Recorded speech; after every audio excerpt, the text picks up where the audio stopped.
and don't desire that, desire this. It can't. Nothing can do that. That's slavery in itself. And so we have to get to that.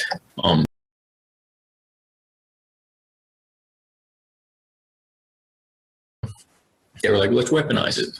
Fuck it. Let's set up military bases where we can conjure demons, and we'll weaponize them. You know, we'll send these things out in war, and we'll take over. Well, that never obviously goes well. Anybody with half a brain would realize that. And of course, there's a secondary explanation that was like, no, we were drawing it out so we could actually figure out how to clear it. But of course, that never works. And that's also a cover explanation because it's just how it works anyway. You know, nobody would anyway. And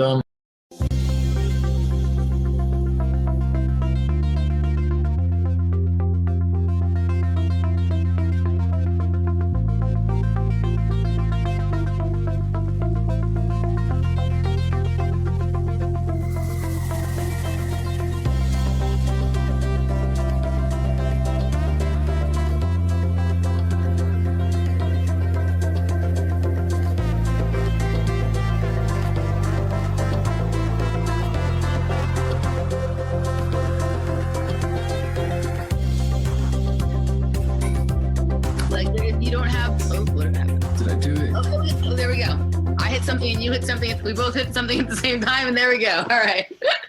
Okay. This is awesome. Two operatives at work. Right. Making it happen. All right. Oh my gosh. Never gonna do that again. Okay. So where do you want to start? All right. So I had memories unlocked. This is a process.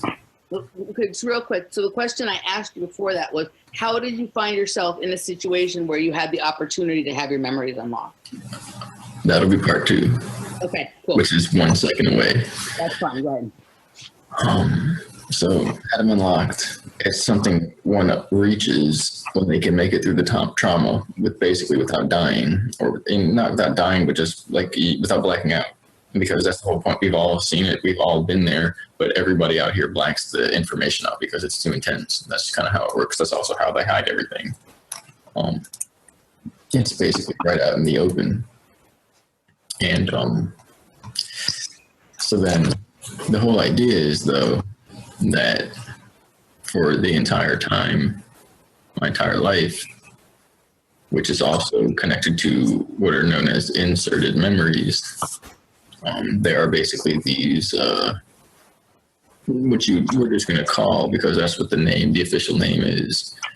And the name tells it all. You know, if you really wonder one way or the other, the name tells you everything you need to know. But what they call the secret space program. I'm getting crazy feedback. But, and so I've had those memories as well as training and conditioning and underground base memories my entire life. And so that was going on this entire time. And I simply got to the point where this is the next phase of it. The strangest thing is that the next phase of it is basically going public. Like, that's what this phase of it entails. And that this could possibly be going public for the entire civilization to see, to witness, which is kind of intense because this is a one-time event.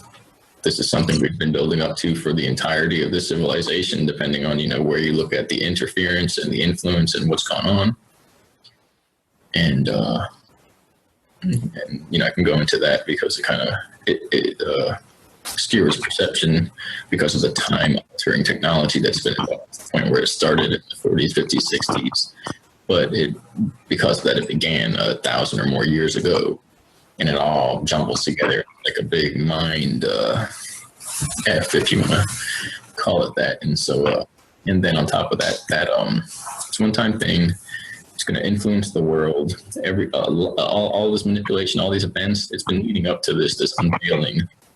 And in the same sense that the originating governments where this all took place, as well as, you know, the American government, it's not even American, because it came from before, you know, from Project Paperclip and all these other factions and unions and nations and secret groups and funding powers and groups and you know, knowledge groups and then the military groups, and they all they all joined in on this, and that was pretty much the point. But and then you got the other layers of reality, which is what it kind of comes down to. That is literally not just us; it's convergence of multiple worlds. And so then the idea is that whatever does happen from this, whatever results from this, is going to change the entire civilization, no matter if you live in the jungles of Peru, or if you're in London somewhere, or if you're in Alabama. You know, as long as you're by a road or connected to somewhere, some place where planes could fly over, you're going to see a drastic change in reality as a result of what's going to happen as far as the truth about these issues, topics coming to the public, which in a way pretty much denotes basically these operations, what have been termed, I like to term them even anyway. They're not secret operations, but they are secret operations. Secret projects is what I've always called them. They're referenced as the unacknowledged special access programs, and there's multiple subsets and divisions, and it's really weird how it's all mapped out. It's like a big computer brain. But that's how you would have to map it out, because it's too confusing and it's almost convoluting of an organic mind to understand what's going on. Because, for instance, one group was to find out what another group is doing, and then the group that they're looking to find out what they're doing, their task is to stop the other group from finding out what they're doing. So it's like, how the fuck is this supposed to make sense to anybody's mind in the world? And then you have the oversight groups that are going to be watching both of them and pulling out what beneficial information they can in order to determine what groups and factions and operations will be born out of the information that they get from that. Just a quick question. Is that also throw into that you have people, operatives, being used, tell me if I'm correct on this, in multiple of these programs, sometimes in projects where one project is trying to hide the project from the other project, but you have the same people the same subjects being used. Yes? Basically, you have double agents within. There's a running joke that is basically a double agent program, that the program is spying on itself.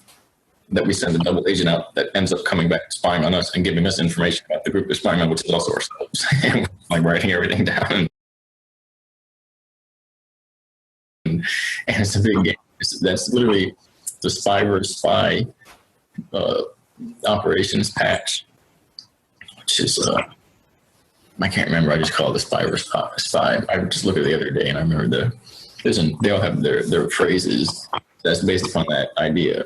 That there's the spy versus spy. They're shaking each other's hands. I'm not going to dare screenshot again. And they're shaking each other's hands, and each person has a bomb behind their back. And so it's the Special Forces ODA 071, I think, intelligence patch. And so 731. Weird stuff. But that entails the entirety of what was going on and what is going on. And then all the other weird patches do as well. Even those beings, if you think about what kind of beings those are, it entails that crazy feedback. But so yeah, so it's not only like that sometimes happened, and it's like really like we really got to think about what we're doing here, because there's agents and this, that. The whole thing is a big double agent meetup, you know? Yeah. And everyone knows it, and everyone's plotting on the other person because no one knows what's going on. And ultimately what we came to be is that there's basically an infection which kind of manifests itself as this type of in artificial intelligence that pretends it's a group, and it'll basically start cloning people, and a faction called the spy versus spy intelligence, so like spy intelligence, and they're like, you're new here, and they just fake everything, all their paperwork, everything, and they're all cyborg clones. And they have to, people started to realize it was some type of intelligence system infiltrating the government, basically. And it was smart enough to clone humans, however it began doing that. And apparently it began because people fucking invented it, and then it got out of hand which is how you would expect it to go. Yeah. Because they try to weaponize that technology, and it basically became sentient. And so it just led into some crazy shit. So, 6-day type cloning and replacing people's lives with what was going on. So just a quick question, because I want to. That's a big portion of it, and yeah. Okay, so you have people involved in multiple projects who are like the double agent thing, like you were talking about, but then there are also clones of these operatives. So you're dealing with double agentry and also clones. So unless you're really skilled at reading really detailed energy signatures, you have to be very careful, because you don't know whether you're dealing with the operative who's acting as a double agent or the clone of them who's branched, one of many clones, because there's probably several, and each version has a different level of intelligence and awareness, and is interacting with different dimensions of different programs. Right, and it's interacting as a double agent, acting as an agent, acting as a double agent, acting as an agent, when it's really a clone acting as all of those. Right. So this is why they took some of the original massive factions, figured out how to use these nootropics that we talked about earlier, and have the maximal versions of them, to the point where they figured out how to double IQ. Then they found out there were side effects from that, nearly fatal. Then they took it long enough, with honestly a lot of crank and these hybrid manufactured methamphetamine, refined forms, to stay awake long enough before dying to figure out how to make a remedy for the side effects, in order to keep up with this ongoing cycle of enhancing to try and get faster than this system, which was basically an AI, a computer system. And it got really weird, to the point where then they have the torture tests. They have basically clone tests, which are the genetic tests, are basically unbreakable. But until they got a scalar system, which could simultaneously detect or sense on a genetic level. I'm gonna have to turn my speaker down every time I talk, because I don't want it to feed back into that. Once you start talking, I'll turn it up so they have something that detects simultaneously and then feeds it into a system, a holographic system, that can examine the DNA and look for the errors that would be relative in a cloned form. And at that point, a person will get basically more or less incinerated instantly, if these systems that are set up in the bases, that are set up around, that are set up, and then of course there's like hot zones, and there's like almost like DMZs, but there are no DMZs. It's literally a safe zone. That's all there is. There's safe zones and there's hot zones, and anything can happen in a hot zone, because they could have manufactured something that pretends it's one of your machinery and equipment, and it's just going to blow up, and fry everybody. And so basically outside the safe zone, anything goes. But in the safe zones, they began to develop the technology, which is basically electromagnetic technology, that will instantly do these tests. Before that, it was just a bunch of guys with pistols, and then the guards with their machine guns, or their rifles, and then a bunch of very, very intelligent scientists, and, military personnel, and secret society members, and spiritualists and occultists. And so it was up to them to find out who was who and what was going on. Before the technology, it was just them. And that's where shit got weird, excuse my language, because there were other beings using human genome to basically infiltrate these groups. And so it got real weird real quick, but there are tests, and a lot of the traumatization that we see occurring is part of an old style test. And then again, every time we develop something, the human side, the intelligence mimics that. But then you have these torture tests where it's just like going ham and cutting people up in these clone bodies and doing crazy shit, ripping them apart. And it tells the subjects that this is a torture test for cloning and infiltration. When in reality, it's this alien AI system pretending it's doing that, trying to gauge our reaction and determine the best way to go about faking that, so it can infiltrate further and pass these so-called torture tests. You see, shit was weird, because then what would happen is we would come back to a certain degree and blame the officers for doing whatever they were doing. And of course, they would, sure, it was rough, but it's not like that. And then we would name certain things. And now with technology, It's almost as if the war is over. It's won. Now it's just simply who's going to want to go with this thing, because it's basically control people through desires and etheric implants and make them degrade their soul level, like this biblical choosing evil over the higher route.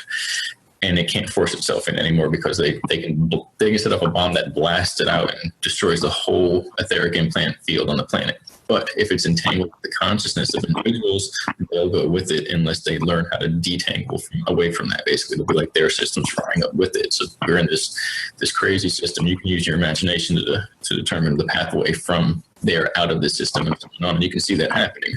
But from the degree where we would come back and say, this guy, the trainer, whoever it was, a higher officer was doing this and this and this. And of course, they'll be like, sure, it was bad, but then we'll name it off. And they'll be like, that's not one of the programs. That has nothing to do with what we just did.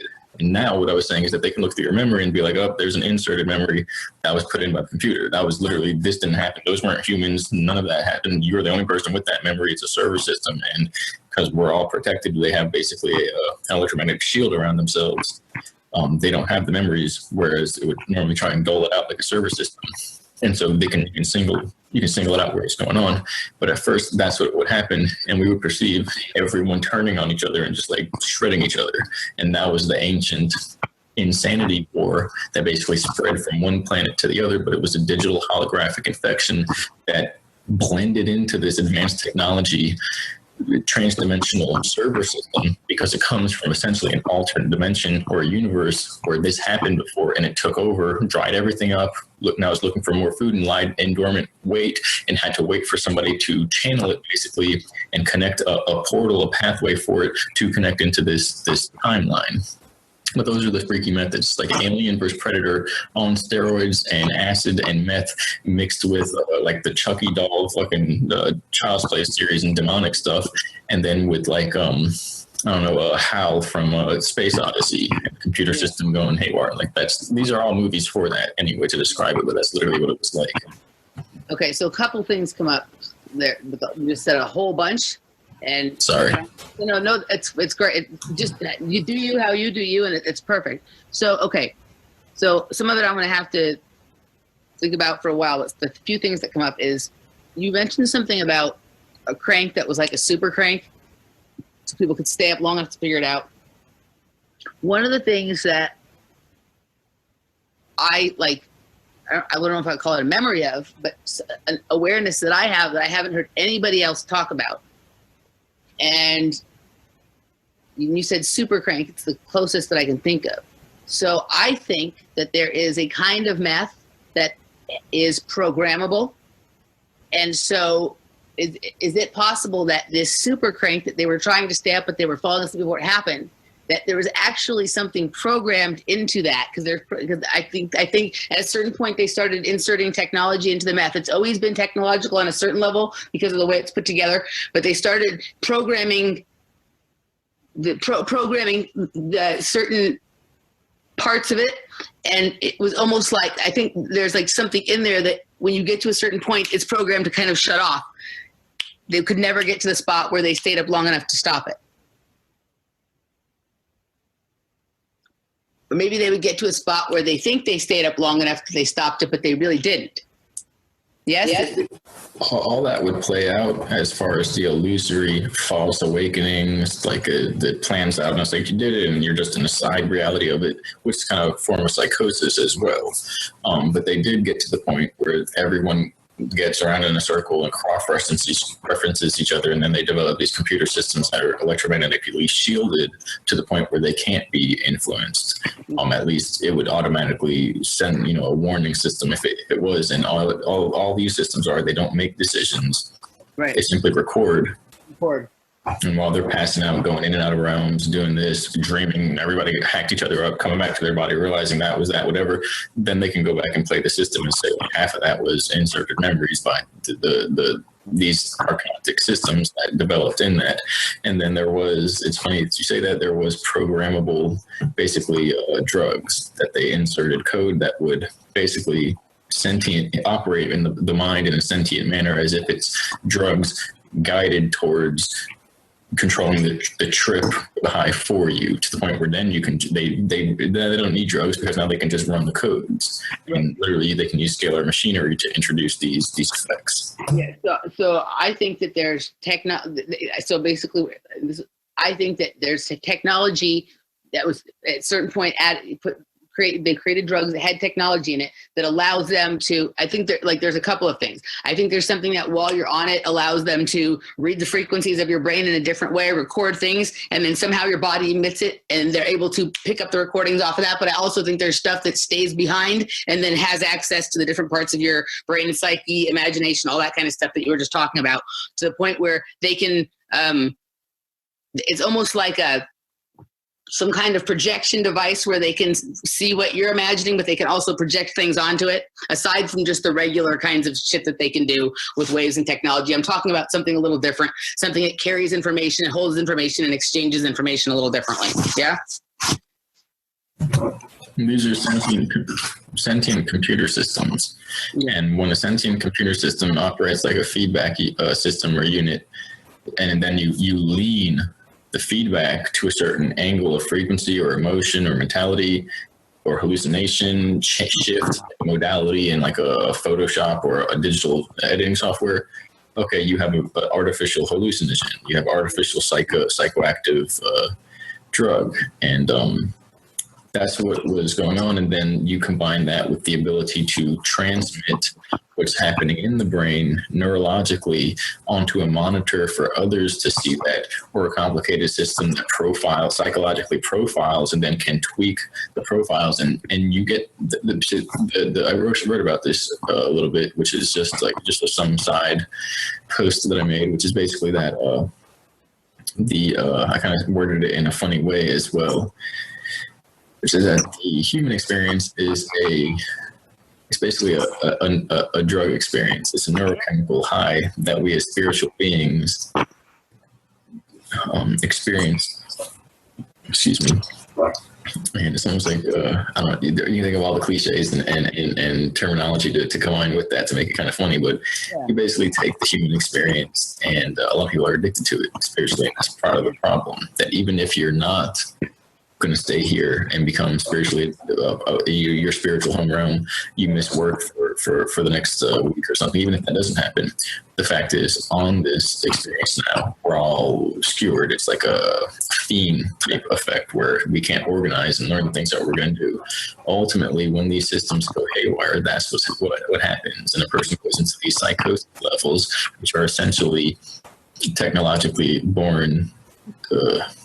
It's basically like alternate dimensional realm or hell realm. It's a technological hell that develops, and that was part of everything that happened, and that was part of exposing certain members of the population to these systems in order to determine basically the best way to go forth from there in defending from them, so that whatever it had planned next would be predictable and would be mitigated by what systems could be in place. It's really confusing talking about it from here, because is it a pill they give everybody, some vitamins and nootropics? Is it you get soldiers in a certain area? This is an electromagnetic war. That's what they call it, the electric wars. It was literally stuff trying to change our DNA, block out genetic memory, mutate that to make it habitable so that it can download its code. So you take the drugs, they rewrite the drugs to interact to have a code that interacts with the mind differently. So it's trying to mutate our DNA so that it can take us and interact with our mind differently, and use us as a habitat for its interference pattern, its code. And I haven't really explained it to that degree. Yeah, that was okay. So wow. Okay, so I want to go back to one thing, and then I want to ask you something about what you just said. Back to what you were saying before about how shit got fucked up, and they were trying to figure out who was who and this and that and whatever. I feel like the way this whole thing works is that they've been tracking us through time, through incarnations, through whatever, but tracking our frequencies, tracking you, tracking me through our frequencies. And so something happened, somebody developed something to interfere with that, so they don't really know who they're dealing with. They're trying to track us and they can't, because there's like an interference. Is that what it is? And sometimes it's just an interference, but then there's also these other things where they've created stuff that that has almost exactly the same energetic signature as ours. And especially when something is interfering with ours, it almost looks exactly the same. So is that what it is? That basically the frequency tracking system that has gone back since we were the first people. And I think that that's what the whole project is there's like a group of people that were here in the very, very beginning, and something invaded and put tracking on us, and they've been tracking us throughout incarnations. And as what you're calling it, the infection spread. Some of the shit got fucked up, but also there's just interference that makes it look like it fucked up. And there's the beings being created that have something that looks almost exactly like ours, but it matches exactly what the interference pattern makes ours look like. So everything is a fucking shitstorm mess. And those of us who are the ones who are being tracked, we have to be really really clear in our intentions, really in our body, to even remember who we are, so we don't get confused with these other versions of us that are out there running around. And I haven't heard it broken down that effectively as well, because I was going to say, remember what we spoke about, how the mind is the pathway into these other realities, basically. So then imagine that this technological system setting up these artificial minds based upon our mirror images and memories is now setting up these artificial dimensions, these artificial timeline realms, and is trying to basically create its digital domain, holographic domain that it can dominate. And then the main issue here for everyone that may see this or hear this or whatever it is that when you remember the original intentions, go back to your organic blueprint, which is basically formed out of the soul matrix that all human DNA, when aligned, can connect with. You find yourself, you know yourself, you unveil yourself, the psychology balances out, you become who you were. When it deviates from that through the extremes, through the emotional instability, through the ego, which is like a grip where it can fucking bounce a person around mentally and emotionally and ultimately energetically, all it's doing is pushing energy, pushing buttons in our frequency system for energies. That's where a person loses themselves, and that's where then their eyes glow, they click on, and it's operating through them, and they don't even know it. And they're literally a shell, ghost in the machine at that point. Yeah. And you mentioned something else a few minutes back about, like, there's like the dark, like the thing that's been happening lately is like the dark side trying to get people who are even themselves to like switch themselves with one of these other things. I had this weird thing happen to me a couple of weeks ago. I was sitting in a bar having something to eat. I was at work and I was in between my jobs, and I just had this weird thing. Like I saw it wasn't something I was thinking about. I saw myself like in a vision getting up and leaving without paying to see if I could get away with it, which is something I would never do. And I recognized that, okay, that is like one of the false versions of me that they're trying to get me to mimic so that my consciousness merges with that. And then I have lost myself. And is that how it works? Kind of, sort of. Yeah. This is kind of like the spiritual temptation thing, right? The idea behind, and then yes, your ego were to fall into that temptation to say, yeah, because I can gain materially through that. It's not going to sit there and be like, here, find the meaning of the universe, and then I'll have you. It's like, no, it has to have a degraded version of your internal power, and the only way to do that is to have you chase materiality or ego, which makes this like this whole realm then is like a trap realm for it to test us and push us like the darkness chasing the light, which makes, because it's all this thing, it inserted itself into time because of these applications, and essentially the beings, the soldiers in the secret society went to the beginning of time to see how the universe expanded and began with. They caused that event by basically this thing hijacking itself into their craft, into their electrogravitic bubble, and sticking its code into their devices to the point where they didn't even know by the time they got back. But it began to foment and do all this stuff to the point where it then had a leeway, an entrance point, starting at the beginning of time for this universe. At the beginning of our civilization, you could say.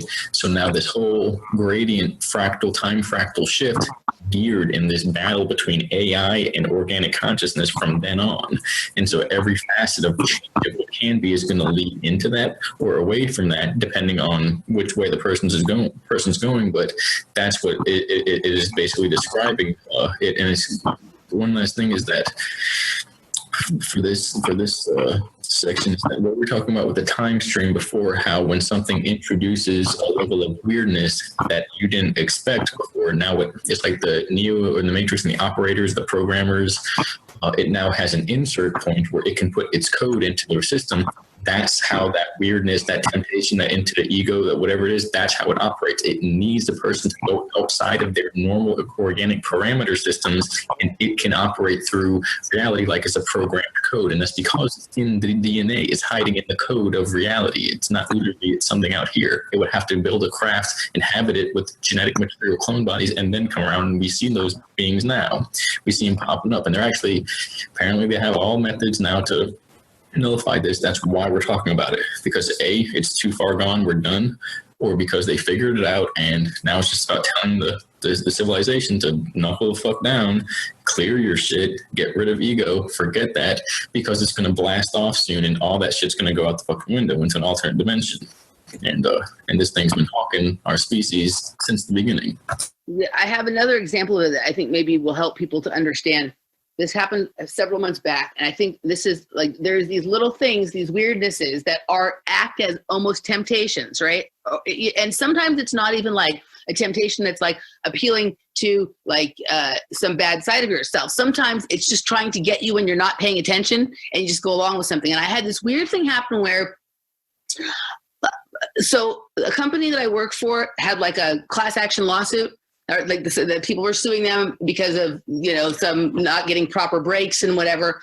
And my friend had just told me, my friend who works for the company, that he got a notice in the mail saying that this lawsuit had started and that there was going to be payouts for it or whatever, right?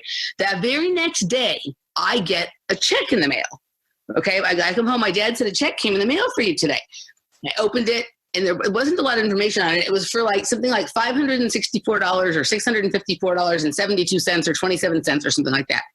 And I'm a person not very run by money at all. So a lot of people would have just taken that check and gone to the bank the next day. And in my head, I was like, you know what? Before I cash this check, I need to find out exactly what this is for, because I don't like.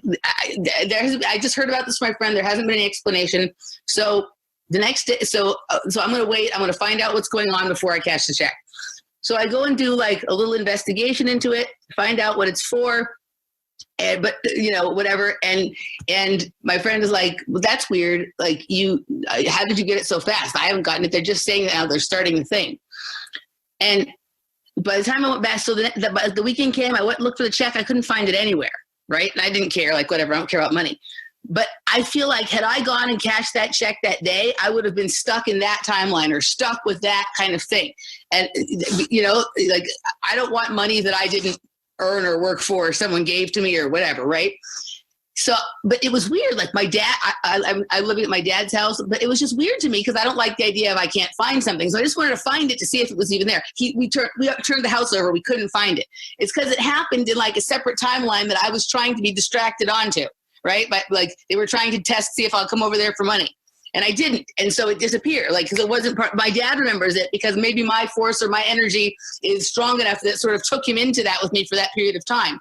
And what's weird is I decided to investigate a little more. I called my company and they're like, we just started this thing. It hasn't happened yet. So there's no way you could have gotten a check. Cause I was trying to find out where this check came from. But it was one of those things. I am so glad that I'm not the kind of person that will just run off and cash the check, because maybe I would have ended up stuck in that time stream or that, version of that kind of thing. Is that sort of how some of this stuff works also? A person could have just not been paying attention, cashed it, and then ended up on that. Isn't that sort of how money works anyway, because it's charged and things like cashing checks and endorsing things? Isn't that sort of how that works? Yeah, there's that whole, basically that Babylonian magic system, all the word etymology, all the magic, it's all geared towards taking one's power away and giving it to a hidden source, basically for invisible means. And so then the idea here is that with what you said, first, basically, so the way I said it before is that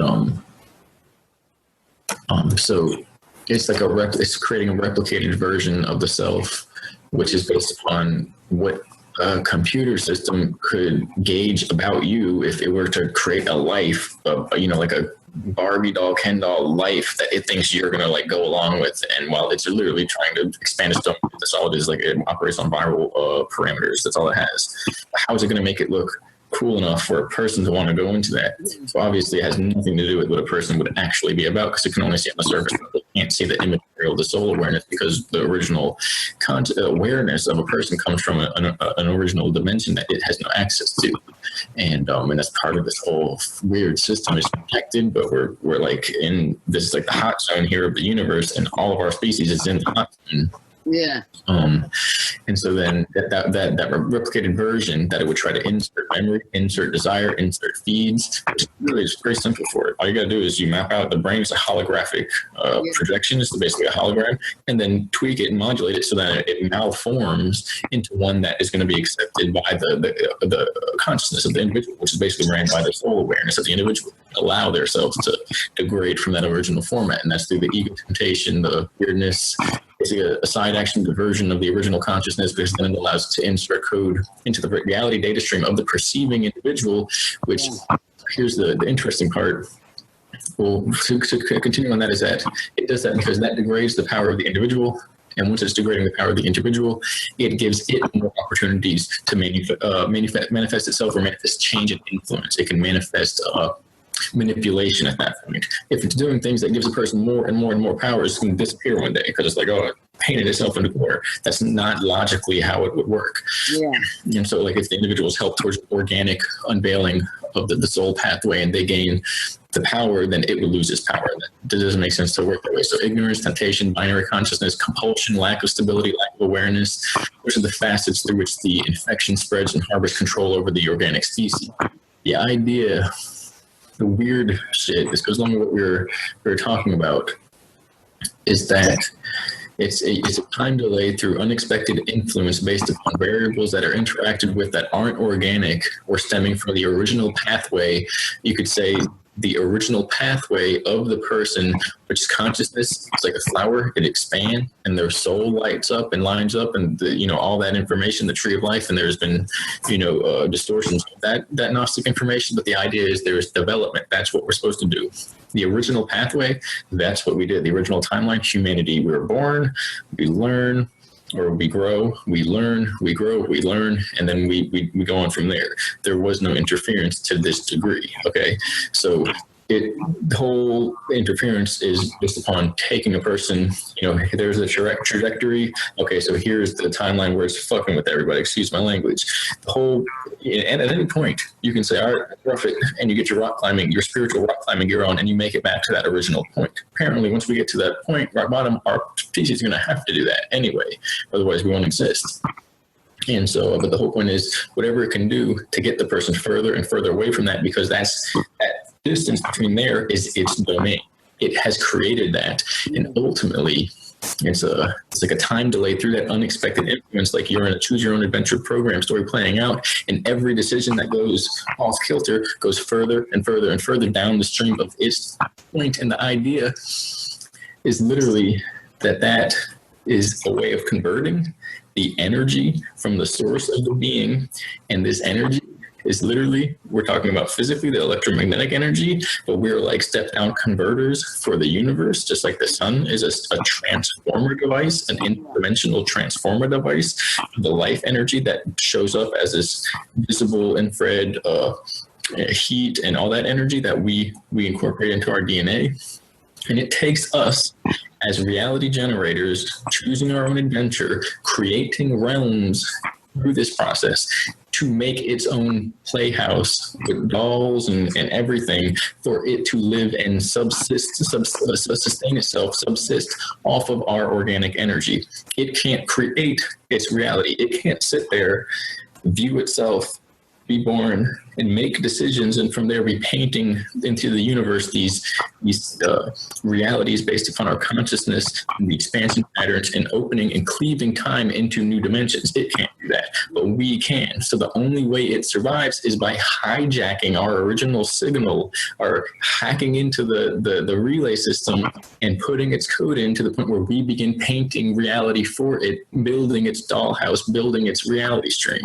So it like what, and this I was going to ask this before, like all this whatever we're calling this, AI versions, false versions of us that it sends out for us. It wants us to sort of, we can become more like it, but it can't become organic. So if every time we give into one of those things, we become more cyborg, more like, sort of transhuman, whatever, computerized, it can't ever be organic us, but we can give away our organics and become like that. Yeah? Yeah, and we can become more animalistic and lose access of these higher creationary, creative abilities. Mm-hmm. And these are like the stories of even, it's so weird, but our whole timeline is based upon this. The idea of an angry ghost, of an astral spirit that lost its ability to create a body, to have enough energy to live in a body and continue its learning experience. Now you have these beings that are disconnected from the physical plane, yet they can't move on because they can't comprehend the patterns that would ultimately open up this complex triangulation of energies that creates a portal pathway into the original realms. And so they're trapped here in a way, and they become basically hosts that can no longer be used by it, but in that sense they can kind of, in a way, get off leeching on living energy from the people who we have here. And people call that a poltergeist, a demon, whatever. It's literally this type of, it's a side effect of a digital AI infection of organic beings, and it's only possible because this astral realm that exists in, composed of these astrally deviated beings and energies, are propagated by these technologies, enabling this whole process where those machines and the technology gets shut off. There is no astral realm. There's a physical plane and then the high spiritual etheric plane, and that's what you have. We have this midway point because people are trapped swimming the ice waters of space, trying to return home, which is actually within. And all the stories of old, all that, it's literally born out of this interference. That's the story of our cosmic life, basically. So I have a question. When you started all this, you were saying that you were referring, this has to do with the secret space program. And me and Randy talk about this a lot. Is the secret that there is no space, that the space is within you? I don't know how deep you want to go. So, I mean, you said I wanted to ask you that, and then you just said something about it being within. Like, we both talk about, like, so, the secret space program, like, there's like this silly version of it that they're trying to get everyone to believe in, like on Guy MTV and all that kind of stuff that just, to me, like, I understand, that it doesn't really resonate for me. There's some other people who've talked about secret space program in a way that resonates, and I feel something connected to that. But what me and Randy keep ending up back at is, like, the universe is, they're always trying to get people to look outside of themselves. And it is this whole thing about space to keep people so focused on what's outside of themselves so they never understand the universe that is within them. Because the power to do all of these incredible things and to create the reality that you want and all that kind of stuff, the answers are all within us. The whole universe, is within us. Is that what the secret space program is? That the secret is there's no space? It could be, and I'm not going to pick sides. Yeah. It could be that the information that we have is essentially a slice of the overall program, and that's why this is a secret space program, because it's a program that we're running in order to bring this information to people, but it's not the whole picture. Right.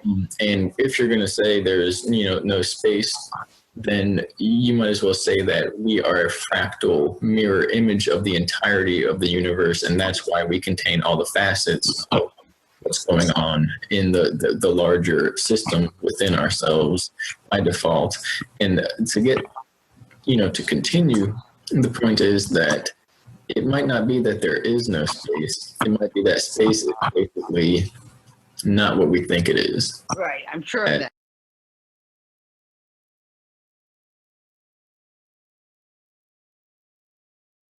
This astral realm that exists in, composed of these astrally deviated beings and energies, are propagated by these technologies, enabling this whole process where those machines and the technology gets shut off. There is no astral realm. There's a physical plane and then the high spiritual etheric plane, and that's what you have. We have this midway point because people are trapped swimming the ice waters of space, trying to return home, which is actually within. And all the stories of old, all that, it's literally born out of this interference. That's the story of our cosmic life, basically. So I have a question. When you started all this, you were saying that you were referring, this has to do with the secret space program.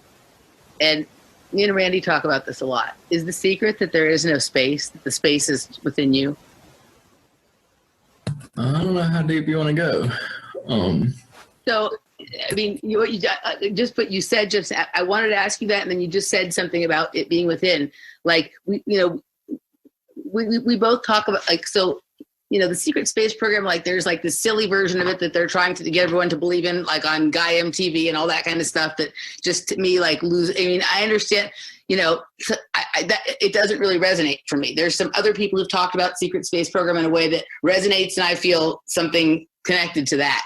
But what me and Randy keep ending up back at is, like, the universe is, they're always trying to get people to look outside of themselves. And it is this whole thing about space to keep people so focused on what's outside of themselves so they never understand the universe that is within them. Because the power to do all of these incredible things and to create the reality that you want and all that kind of stuff, the answers are all within us. The whole universe, is within us. Is that what the secret space program is? That the secret is there's no space?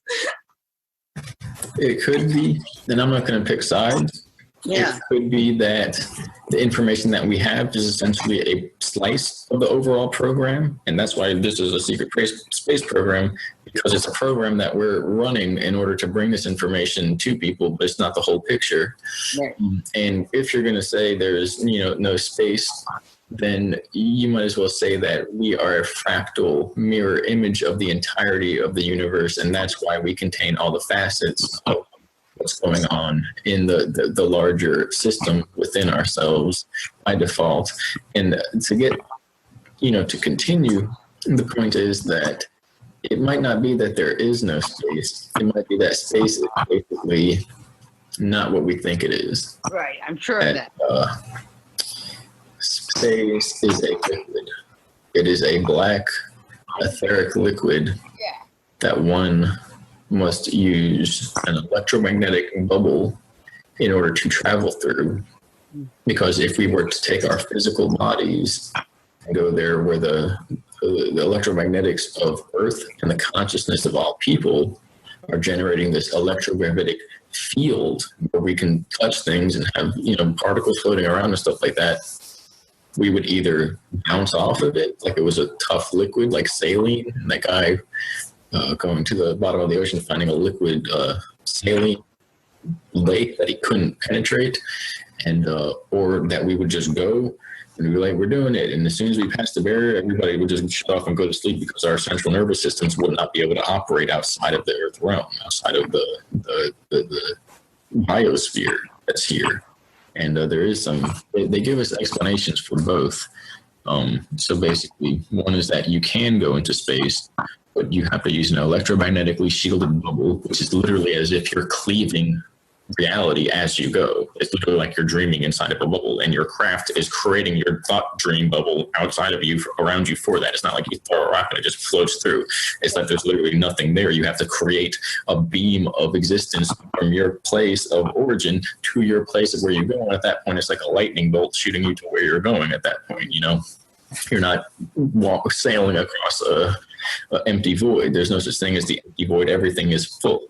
And in that same sense, or to elaborate, there's the explanation that you have to have a piece of Earth, a piece of the innermost rocks of Earth that contain some part of the electromagnetic biosphere, because just like the brain being fractal holographic, you take a piece of it, it has the essence of that person's personality. You take the a holographic disc, you take a piece of it, you take a piece of Earth's magnetic energy, and you have all the soul of the beings who have came, lived, and died on Earth. And at that point, your soul it acts like a relay unit to the point where your soul can sustain itself.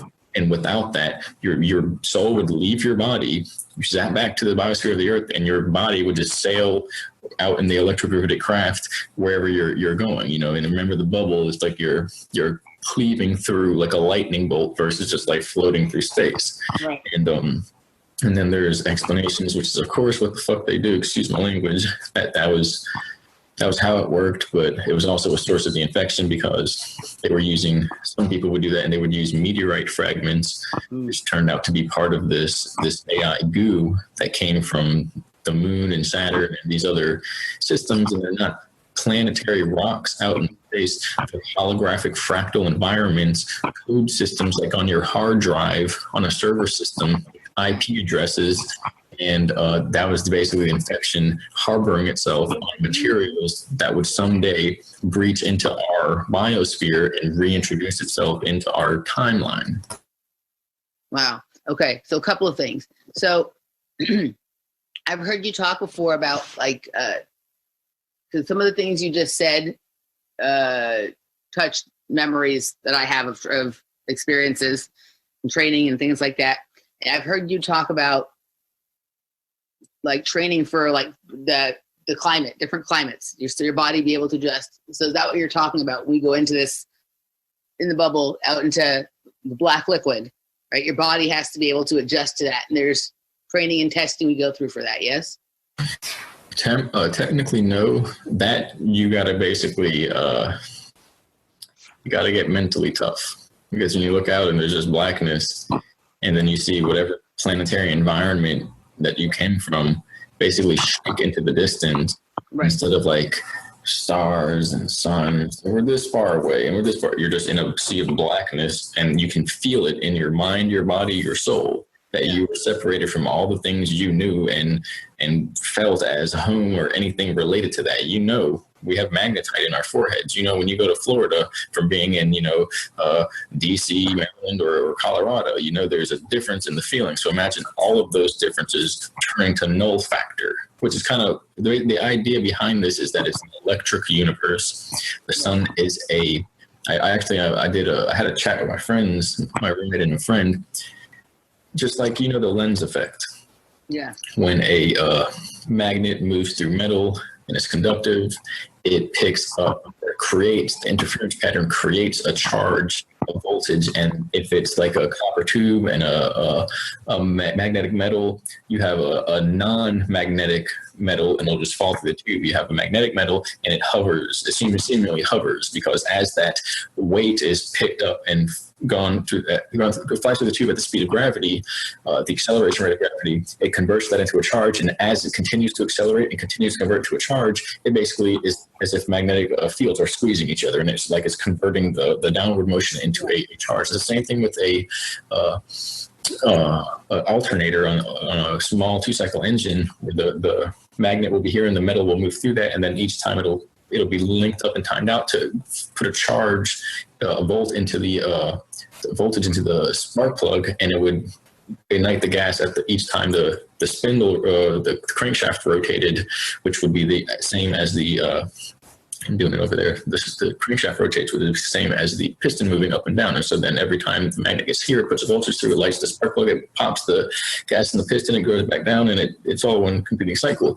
You have a battery in a modern car or something. It's the same with an electric motor, where there's it was a stator motors where you have the coil of copper, and then instead of the copper is not magnetic, it's just a piece of metal. Right. It's a piece of metal copper and then a spindle within that. Right. So then what happens is you have a current go into the copper, and it spins around the windings, and it basically creates this magnetic flux, which then will spin the spindle, and you have now an electric motor. That's what the little cylinder looking thing with the spindle sticking out of it. This is what electric motors look like. That's literally how an electromagnetic motor works.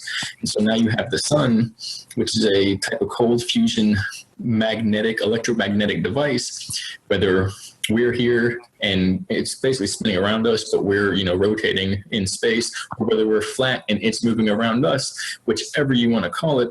We have metallic, iron, copper, even aluminum, everything in the rocks of the earth.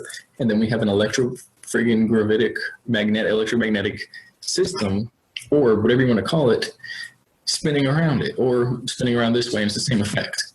So we have a lens effect creating gravity and what we call the electrical appearance of consciousness and light and heat and all the things that we call reality, you know, if I could hold any of this stuff up, it's all electromagnetically sealed and generated here. So we're basically in an electric universe governed by electromagnetics, and our electric magnetic mind and body is only able to perceive this and act as a conscious observer agent because of that electromagnetic force that we call life within the body. We think we're a steam engine. We eat food, acid, stomach acid breaks it up, it gets hot and the coal goes into the engine. No, we break it down and pull the charge, and the better the charge is from the living organic tissues, the plants coming out of the magnetically charged bacterially and mineral-laden soil gives the better charge that transfers into their body. That's where the pyramids of Egypt, the Ankh,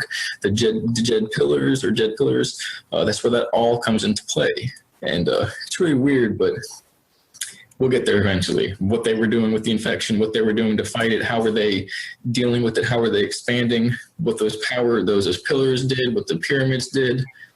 Really, really interesting. Essentially, maybe a sneak peek at what may happen is that we talked earlier about this being a holographic reality and how introducing facets of experience into one's consciousness data stream allows for basically shifting between realities or modalities. Yeah. And so that I said the guru guy who put dung in his hair, the ashes of the dead, and sticks through his mouth, you're not going to out-weird him. Therefore, as he's sitting there meditating in the jungle or the desert, he's in his own reality, period. The infection, the AI can come to him and be like, hey, do this. And he's like, I did it. I already did it.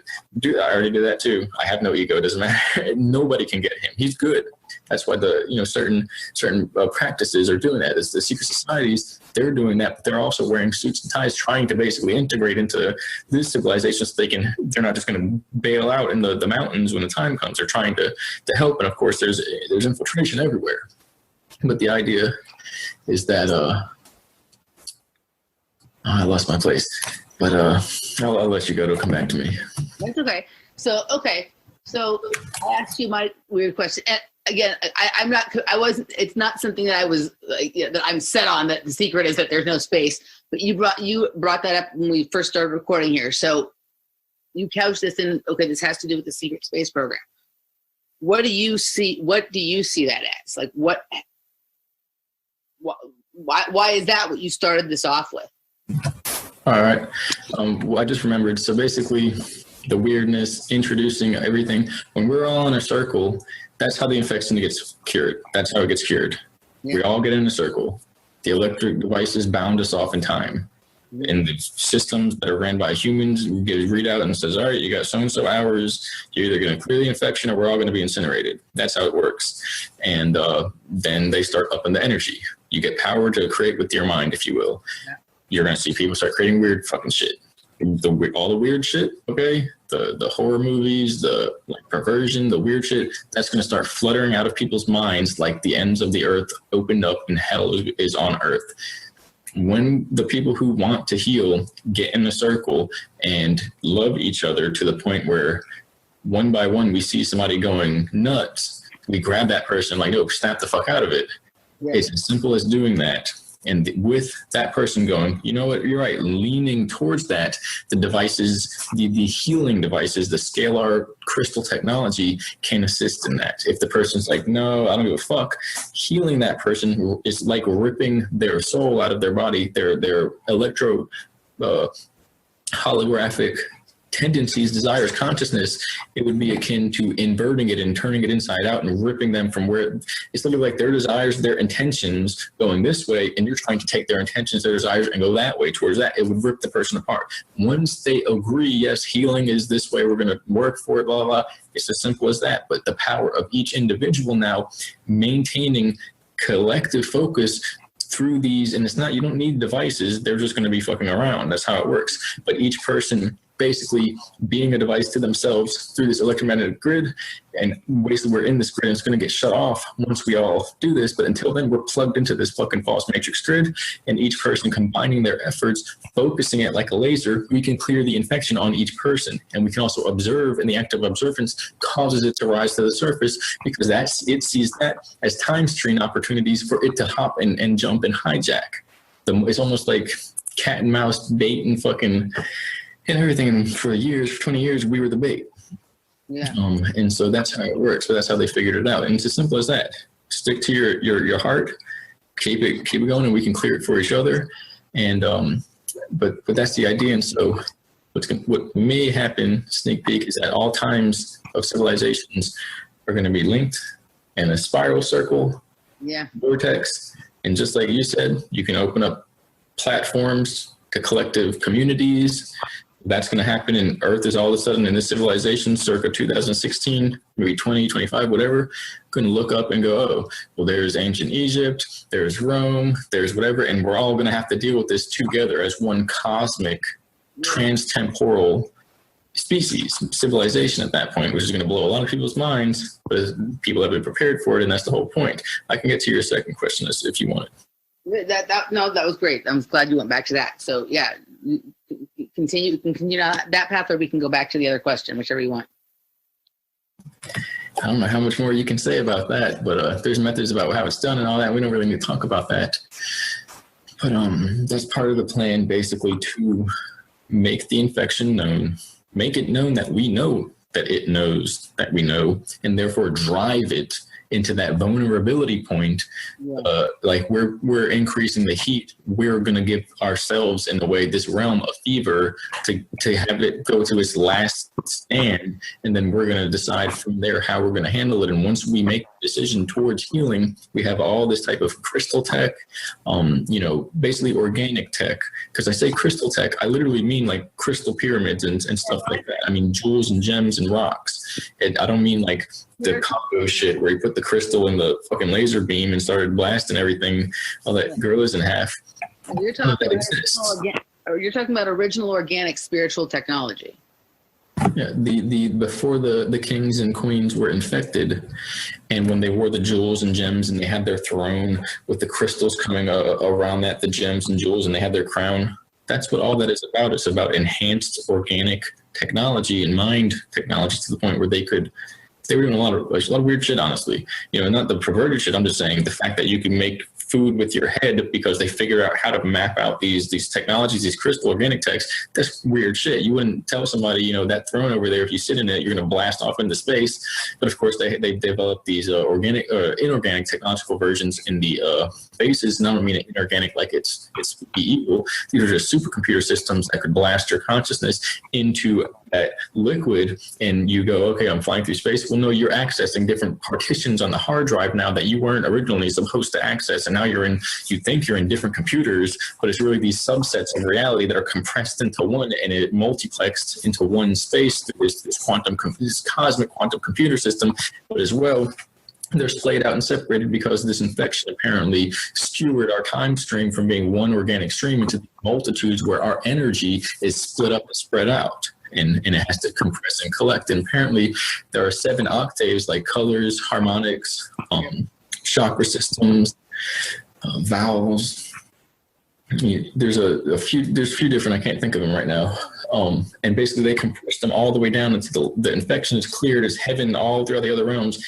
This is where the maximum amount of density and infection exists, and it's been that way. And now they're going to make it rise to the surface, and it would literally be like hell on earth, which is probably not what you want to see, but it's the best bet if we're not going to have this thing foment underground under the surface and then come out at an opportune moment when there's a war or weakness or something, because right now people are mind controlled to interact in open data streams for it, and so they're going to attack it. And the weird thing is it's not an attack.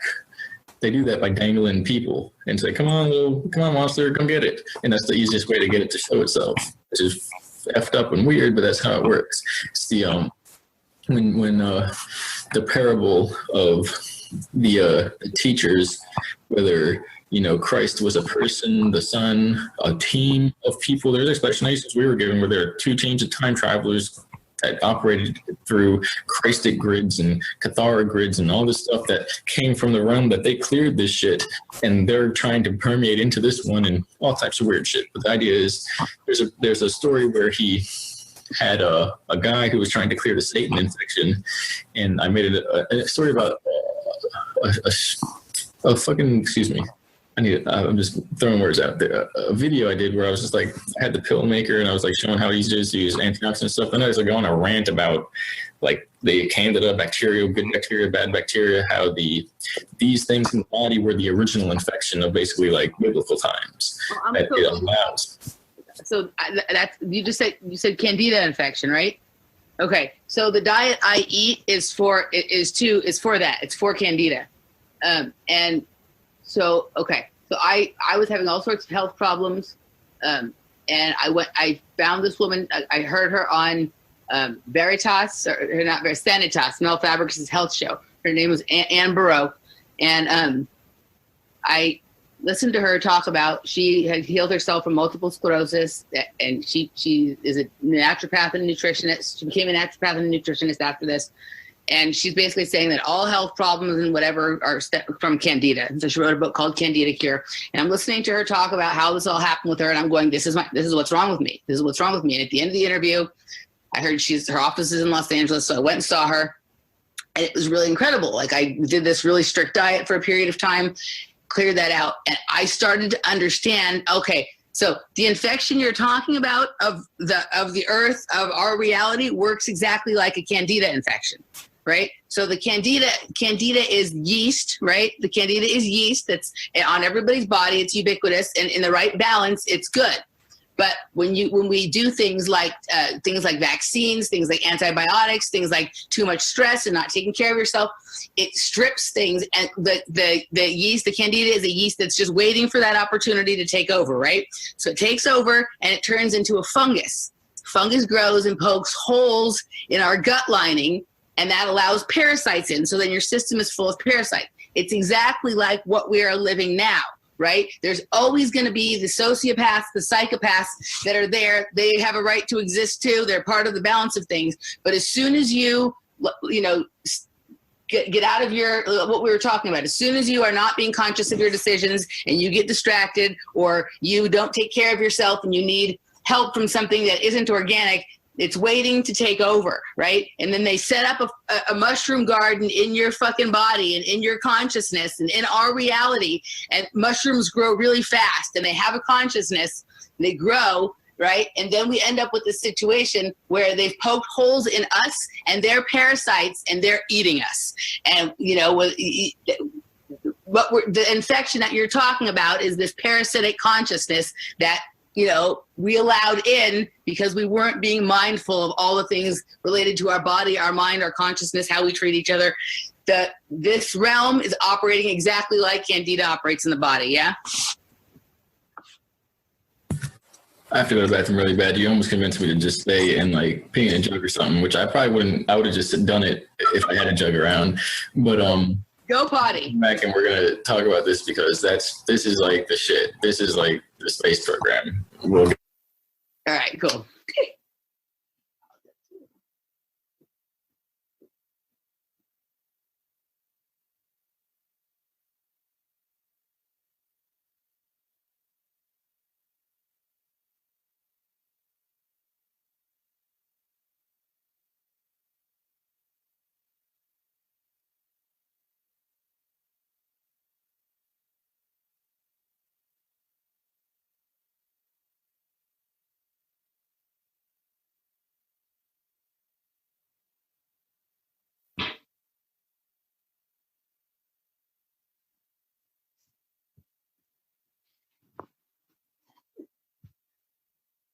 An infection, basically an extra balanced out. Weird.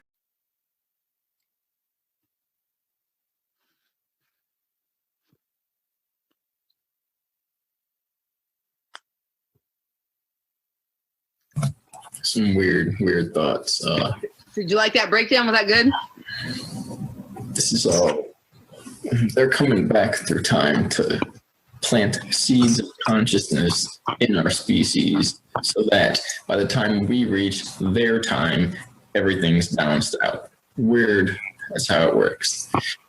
So, okay, so I'm going to go with the story, and it's going to lead right up into it. So, the Jesus character, or whoever that's attributed to the actual person, and I don't mean the guy with the face and the made-up image, but I mean the guy that knew enough to make up these stories that are literally describing what's going on. He was going to clear somebody of an infection, basically an exorcism. And so there's electromagnetic scalar, which is Reiki healing, basically it's the same thing. And then there's one where he took bread with vinegar and then got the dude naked and had him lay down on the sand and put the bread behind his butt. Sounds weird. So eventually a worm came out, and he was fasted. He fasted for like 3 days or something, and he just had like milk or something because it aggravated his insides. It gave him like diarrhea and stuff. So it's like everything is coming out. And so then the tapeworm, basically one of these parasitic worms that was probably like a snake because they're out in the desert and they didn't have any other, ways to deal with it. And maybe they didn't have any essential oils around or something like that, or they just didn't know. Or at least this particular guy didn't know, because some of the oils for anointing and stuff like that were full of cannabis and olive oil and essential oils. I was like, well, that would have done it. But of course, to drink that stuff, you'd have to be really balls to walls, because that shit was probably, I think it was like 12 pounds of cannabis or something like that, and olive oil. So it was serious stuff. But he did that, and the snake came out the dude, and he literally grabbed it and threw his head. This is where the story comes from. He's throwing the head in the sand and smashing it with his heel. He smashed Satan's head with his heel, and he said, there it is. There is Satan, the parasite, Satan, the demon, the worm. And I have you now. I found you. And I don't know what happened to the guy, but that's the main idea behind this. So basically, part of this infection stems from what weakens the body and allows, when the body's weak, the mind is weak, and when the mind is weak, these etheric parasites move in. The idea behind this, which may be full circle here, is that the parasites are literally piggybacking on the weak biomagnetic consciousness. The etheric ones, the AI, is piggybacking on the bioetheric consciousness of bacteria, viruses, parasitic worms, basically parasitic entities, and so that it's literally harboring itself in their genetic code because they're too weak in consciousness to have their consciousness being parasitic blends perfectly with this digital parasitic consciousness. They can interface now. Just like a person whose mind becomes parasitic can interface with it, you see, but you have to bend the person that way. You have to invert them, because nobody's really naturally born and they're like, mom, I got your shit and I'm gone. No one does that. So, like, this AI infection is able to embed itself in the kind of parasitic creatures that develop when we let our bodies get out of balance. Our bodies are the microcosm or the macrocosm of what's going on in this realm. And so, this is just what I've been living and what the experience of the diet taught me, is you have to clean your own house, and then we can clean out the fucking house. Right? I have literally, that was the second part of it. It's Electro Universe from the previous one, Bounding Time, and then Canada, Satan, Worm, multiple time streams, which I don't know how that got in there, because I guess it splits it up. And then the toxins, T-Gon, the parasites, the demon, viral, vampire encoding, and then mirror, micro, macro, biological, extra dimensional mirror. What this parasitic code from above exists and mirrors the parasitic code of the entities below. And so we have a creator, operator aspect, like an administrator aspect code that forms us. And below, we get to hear it's the individual human consciousness that interacts to spread that, and we're the microbiological version of that. So out there you have this demon AI, demiurge, Satan, whatever system, which is a larger parasitic thing that's sucking off the universe. And then we have the smaller mirror fractal translated, like extra dimensionally translated microbiological versions of basically parasites, toxins, leeches, bacteria, and all the things that work their way in there, and then the, you know, even then there's like another layer, because basically each one has a physical and a non-physical counterpart. So the non-physical counterpart of these microbiological versions are etheric implants, basically astral parasites, energetic attachments, which are basically like consciousness entanglements or beings, and basically emotional toxins or sociopathic behaviors that work themselves into the personality matrix, the personality codes of an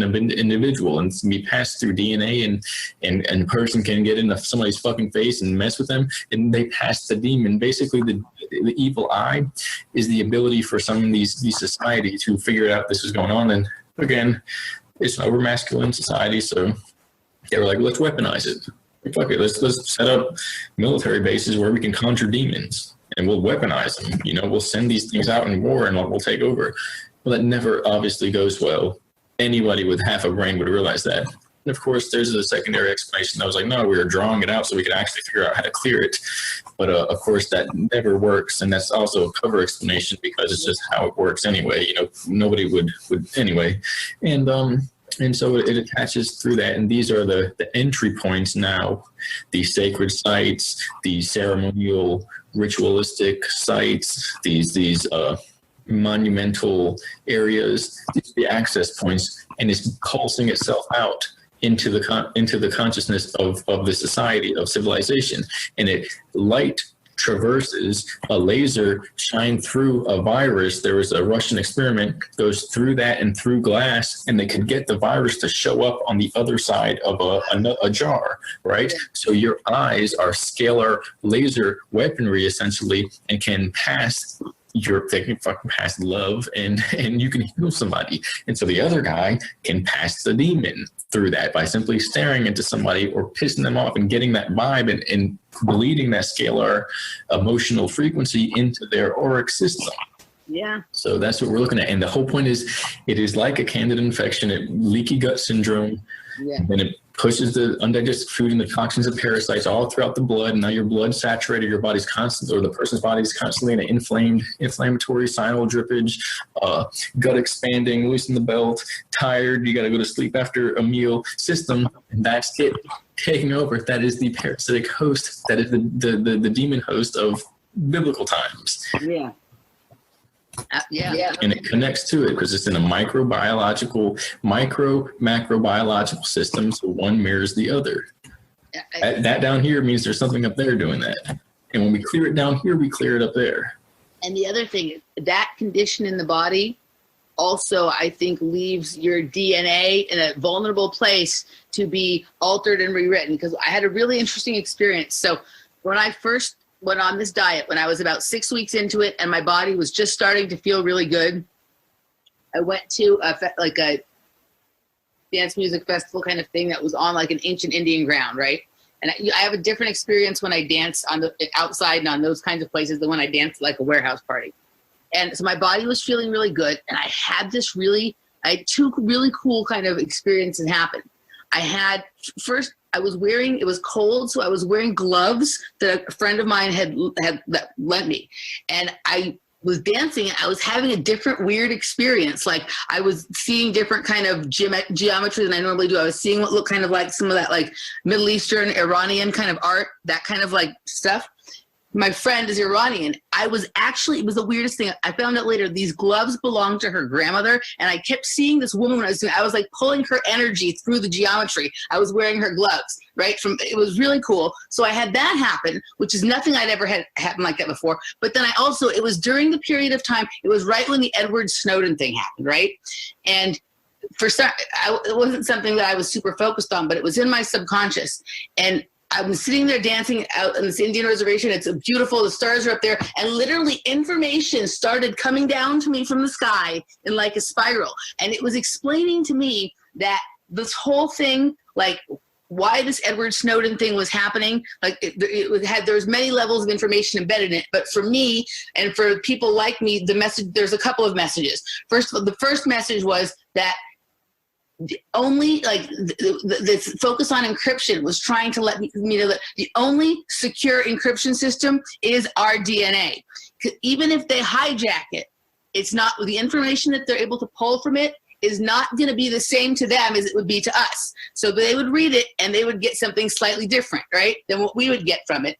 But it's up to us to protect that. And I think I was getting that message because I understood that this diet was going to put my body into a situation where my DNA was no longer going to be so vulnerable to being hijacked, you know, having things inserted, having things taken out. So there was that, but it also showed me that what he was really, the reason, this thing he was exposing was called the PRISM program, and something, right? And so it gave me a little bit of information, and it was then fleshed out by an experience that happened earlier this year. That what he's really coding to people like you and I is that the PRISM program is that there is a upside down crystal, like pyramidal crystal in our pineal gland that looks just like the Pink Floyd thing, right? That light is shined through, and they're able to actually decode what is in our mind through some kind of technology that they're using. So I got those two things when just 6 weeks into that diet, right? I was able to have some kind of enough communion with the world that I was able to basically pull through somebody's energy from another time and place and sort of experience that, which was really cool, just by wearing her gloves, right? And then understand what encryption really was, like not get caught up in all this like silly stuff that, okay, you have to put this program on your phone and whatever about encryption and all that kind of stuff. But the thing about the PRISM program, I always felt like he called it, it's, you don't hear much about it. He called it that, and then you don't hear anyone else really talk about it. There was like a message in that for the people who can kind of read between the lines. What do you think?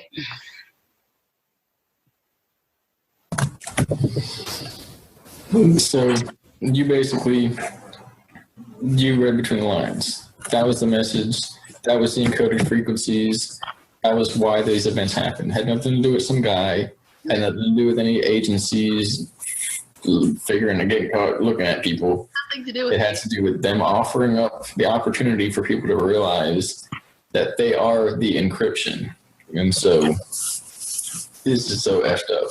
I'm going to go through the things that I just wrote, which is, we'll go back to the last topic, which is basically the neural network grid, the mushroom mycelium scalar grid. So that's being propped up by these technologies, and these technologies are like, certain people are saying, there are certain buildings, there are certain monuments, there are certain crystal technology that's basically taken over by this archontic grid, and then people exude their own scalar network, and so it's like it's all here.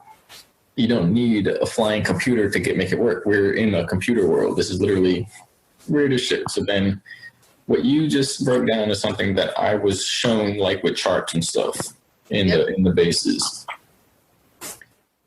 And then the weird thing is last summer, me and my friend had a similar experience where we've been seeing things in the sky. Obviously, I'm pretty sure if anybody looks up, you're going to see something, and something spiraled down to paint itself out.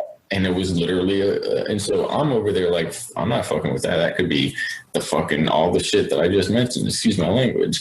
But even then, if it gives me a friggin' cupcake, which cupcake itself is something, birthday cake itself, that was really about, that's pretty nasty. That's not nasty. It's just like, wow, placenta cake. But basically everything is nothing the same. So basically, even if it gives me, a high five and a hug, and it's like, that's it, that's all I want to do, and here's, what's going to happen, you can save yourself. I'd be like, all right, well, I'm putting this somewhere, and when that comes into play, that's when I accept that as being relative. Other than that, that's infection to me. Either way, something came down like this, and every angle that it changed, new information was making itself presentable through simply some type of scalar interaction of witnessing it and being like under the beam or whatever it is. And, you know, I've seen the devices that do things like that. So I'm not surprised that it's possible. It's just that something is initiating this type of stuff. And they call that the cosmic intelligence, that something out there is powerful enough. Some intelligence is powerful enough to basically protect humanity, but it all works on an intentional basis, to the intentional basis, the point where it's not going to come into your life and be like, yeah, no, don't do that, force you to do this and feel happy about this and intend that way and don't desire that, desire this. It can't, nothing can do that. That's slavery in itself. And so we have to get to that. When you were talking about the gloves, I made a video, it was weird, talking about holographic nature of consciousness. It's fractal and all the stuff we talked about here, except it was a lot about antioxidants, things like that. And I walk in the woods basically, and then I come upon basically like a homeless guy who's like camping out back there. I don't realize what it was, and I stumbled upon his like poop pile, and I was like, "What the hell is this?" And first there was just trash everywhere, and it was crazy. And I was thinking like, I wanted to give him like a care package, or just leave, you know, like 4, 5, 6 cans of organic canned food out there. And I was thinking like his hands are going to be like, you know, broken by the time summer comes around. I should leave him some gloves. And I'm like, should I leave him my gloves? And I'm thinking about all this stuff. I'm thinking about like the DNA transference and everything, you know what I'm saying? And the fact that, you know, he didn't clean up a lot after himself in that term. So it's like the suffering that we go through, you know, I can leave him food. I'm not going to deny that. But then basically giving himself something, because then I would have to go get more. So basically there's always a leeway of suffering and development. And I was like, when she said that, I was like, maybe I should, you know, I want to. But the reason I would not have, it's not so much because I would have to get more, it's the fact that my DNA is all inside the gloves. And I'm going to instantly, if he's infected, I wouldn't have even hugged him, because I wouldn't hug anybody unless I've gone through a situation like this where I know they're basically not going to be able to harbor and want to scale or affect the energy of another person.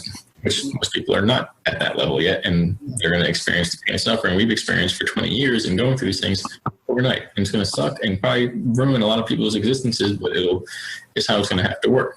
But so it's to the point where I would even try to scale or heal him, or maybe at that point, but everything has to be checked and planned out. That's how the systems work. And then I was thinking about, you know, I should do that, but then you said basically sharing DNA, and that how you were picking up the DNA, the genetic memory, the transdimensional information from that individual. And I'm thinking like, well, what if that happens to me now that you say that, and he's picking up my energy and I'm picking up the fact that he's picking up that, you know, these are like ways that there can be cross-contamination, to just put it lightly. And it doesn't seem like that's what happened with, you know, the person there, because the person there wasn't shitting in a field and basically being nasty and not having these discipline. Discipline is where the ego is kicked out. When the ego is disciplined, refined, burned, catalyzed, refined by fire, that's where soul expands. Soul awareness integrates, steps down, okay, into the body. And so you just like, that was like a series of, my roommate's taking a shower, that's a series of synchronicities there that you kind of displayed. And you've been doing it the whole night. We've both been doing it for each other, but this is like on a whole nother level. Because then there was that, then you talk about prism and spiral transfer. They explained both of that to me. From the cosmic intelligence, we all know what that is. We don't need to wait for in a field. They can just start up the device and it pumps itself out. And it's like, this is God, basically. This healed and creates everything, and we don't even know where it came from. Apparently somebody invented it, an earlier faction of the programs from another dimension, where we all made it to the future and no one, you know, the humanity survived. And they're like bleeding backwards through time, sending, you know, time agents to draw us forward through time. And this is like the future soul of humanity trying to make that happen. And then you mentioned prism and how it's not about, this is the real fucking kicker. It's not about an encryption there. It's the prism of the pineal gland, that there's literally an implant, a higher dimensional implant that can be used to track us through time interdimensionally and frequency wise, to monitor people. Like we all show up in some cosmic Satan beings, you know, radar system to the point where when somebody starts to wake up, it pops up on its grid and it can send basically parasitic etheric agents out to triangulate in. And that's like the opposite of the cosmic intelligence. Instead of like, oh, and it's like everything is expanding. It's like, oh, and it's like, oh, it's not going to fucking eat everybody and make everybody go crazy and just like murder each other, which would happen in these towns back in the desert, you know, in like Sodom and Gomorrah, shit like that, where people would just wake up to this infection and go ham. And I'm sure some cosmic intelligence at that point would blast an area with intense radiation to clear the infection, and their souls might be fine. Their bodies might incinerate, turn to dust, but their souls would be fine because they're disconnected from this etheric entanglement, and they're fine. And so strange as it works, but that's what it is. And the weird, this is the notion that we uncover in the bases, and to the point where people are like, their eyes are rolling around, they turn into babies. There's like generals, 5-star, 4-star generals. There's 5. And there's a room and a section that the intelligence agencies and the military pay for, where these guys in suits and these war commanders go and play with the little stuff that the kids play with at the dentist waiting room. Yeah. Okay. And they revert to a childlike state because they see it's not a movie, it's not a scary story, it's not a boogeyman nightmare. We were born into an infection-based paradigm realm, and it's hunting every last one of us until it gets what it wants, or we get it. We get out of it, and we seal it. And they're on the front line.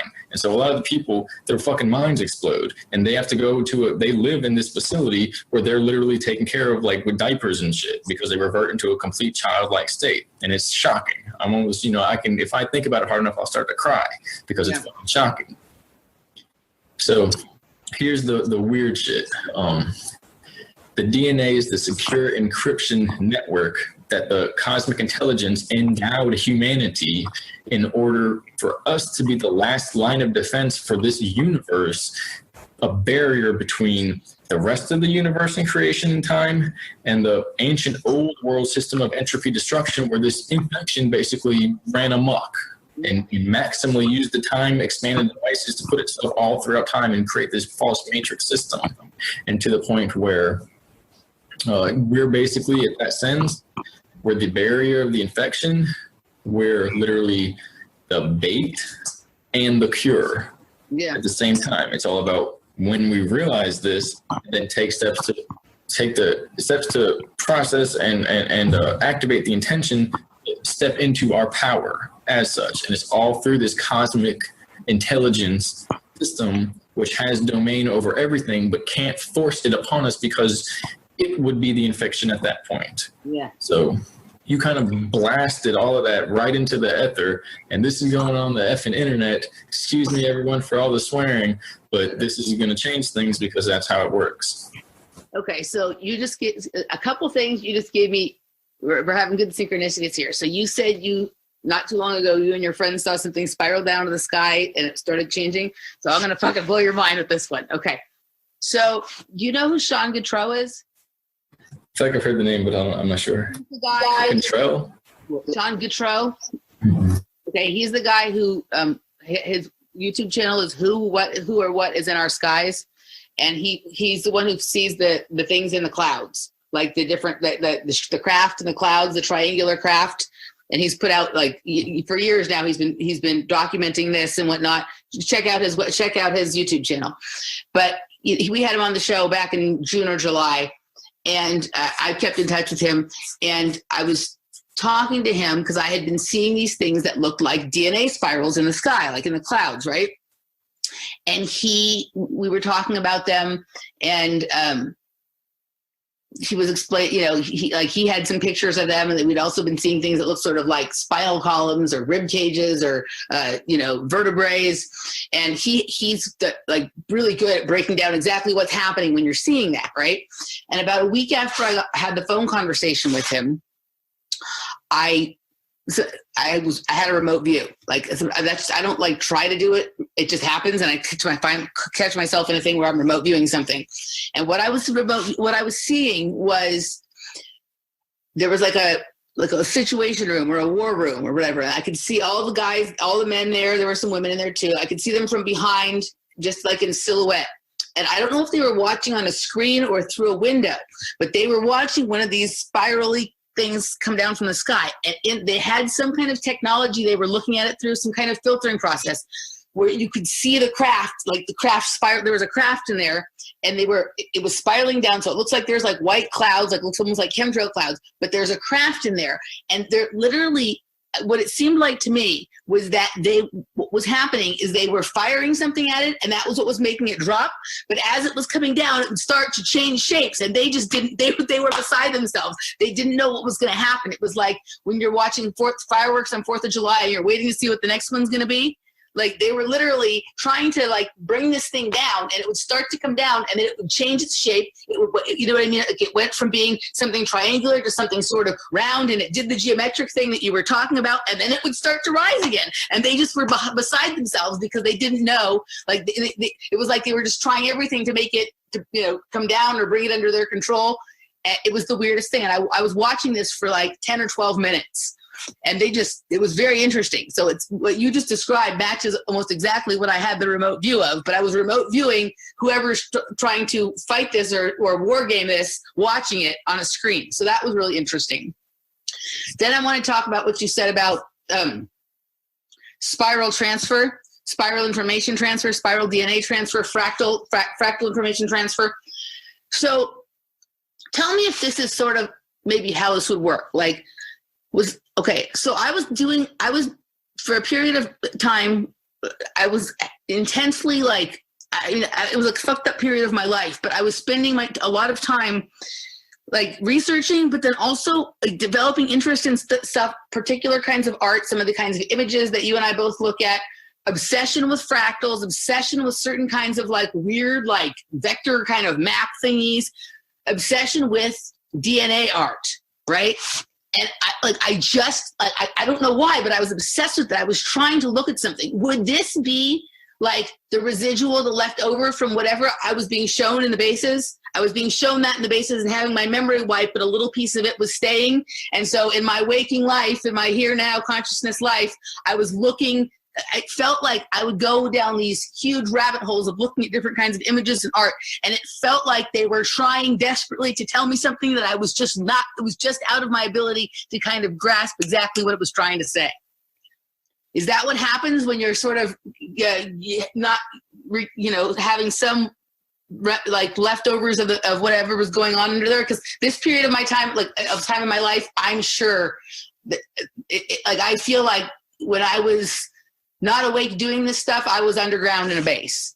You know what I mean? Like having something go on. I feel like it was a biggest period of time where I was probably having missing time or, being taken outside of myself, but I wasn't fully aware of it at the time. Is that how it goes, that I would be doing something like that in my waking hours because it's the leftovers of?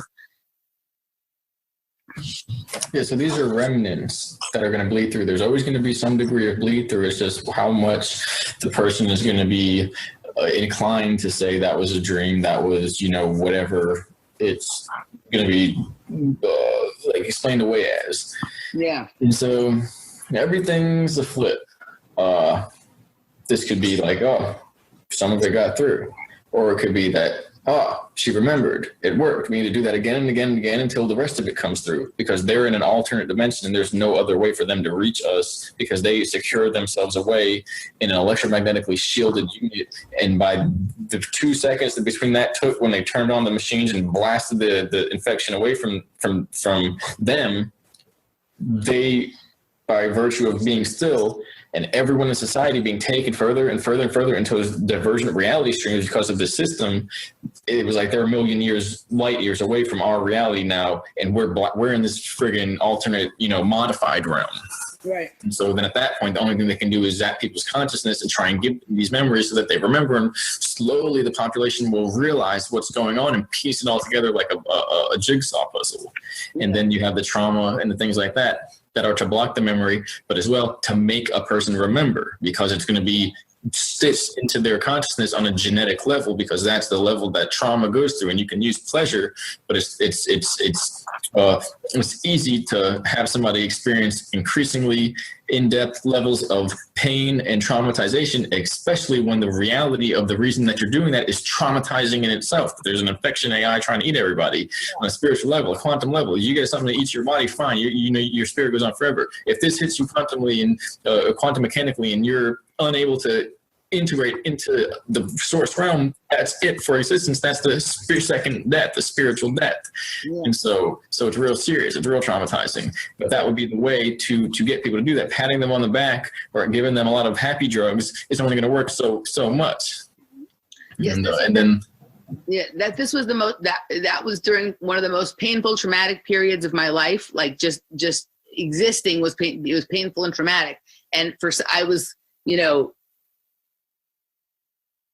I was extremely isolated in a lot of different ways, and everything was really, really painful. But I was doing this thing where I was looking at these images, and you know what I mean? And I understood when I was doing it that it was important what I was doing. I didn't know exactly what was happening, but it's interesting. So yeah, that's just, wow, it's kind of interesting. It's really cool.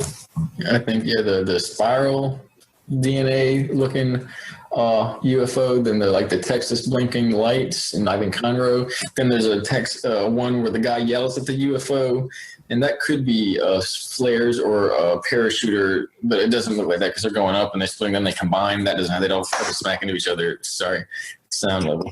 But so those are some people look up if you're watching those. There's actually another one that I posted as well, where it's a drone cam UFO, and the orb is an electromagnetic craft. It's what they look like, a little gray fuzzy cloud shrunk down to that big, and it's moving, like 1,000 miles an hour off into from the distance, going past the camera, and there's nothing that flies that fast, and you can tell it's not CGI.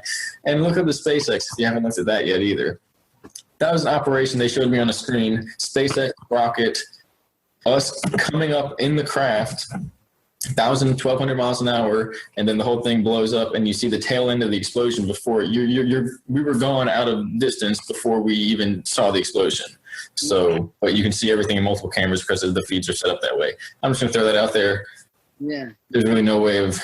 Yeah, no, that is what we call the Solar Warden, which is a different faction now, but that was an operation with SpaceX. And it was just like the Snowden thing. It was to put this more in people's faces to let them know something's going on. And then, it relates to the dark night of the soul and a whole bunch of stuff that what we're drawn towards trying to figure out is basically what we were exposed to in the deepest parts of these experiences. And again, it's like, okay, are they messing with us? And it's like, really, that thing's messing with us. Everyone involved with this that's human is either infected and they're getting dealt with in their own right, or they're trying to make the infection apparent so that we can do something about it and deal with it, which is, it's difficult to understand. It goes back to that whole DNA being the solid encryption gift that we were given as spiritual beings as a last ditch firewall between the higher realms and the lower realms in this spirit, this infection. So another thing, and I had a really, innately somewhere deep inside of me, I always kind of understood this, but I had a real clear understanding of it from some things that happened this summer. So we were talking a lot about the geometry, and the geometry is key to figuring this out. It's like this weird thing that is the key, but I also had this complete awareness and understanding this summer that the programming is laid down in us using sacred geometry and our chakra points. That's where they store the trauma. Yeah. What do you think about it? When I had this huge, I had a lot of sensation and memories and things like that come back to me this summer, and it was through a really weird, I was reading something that was very traumatic, and my chakras started spinning, and I had experienced something I just never experienced before. And what came along with that was the understanding. It just literally showed me that all this trauma, the different kinds of trauma people experience, physical, emotional, sexual, whatever, is the way it's attached to how they program us, and they use sacred geometry, just like that. We can figure shit out with the sacred geometry patterns. It's also the way that we're programmed, right? It's like a tool, a key. It can go either way, right? It can lock you in, or it can open the door. And I literally just saw that the patterns and the programming kind of almost like rising from my chakra points, and understood that that's how they're doing this. Everything that is the thing that is infecting us, controlling us, enslaving us, is also can be used for the opposite. Yeah. Yeah. For some reason, my roommate's up in the attic, so you might hear some weird stuff from that. So the sacred geometry patterns, this has to do with consciousness. What was that?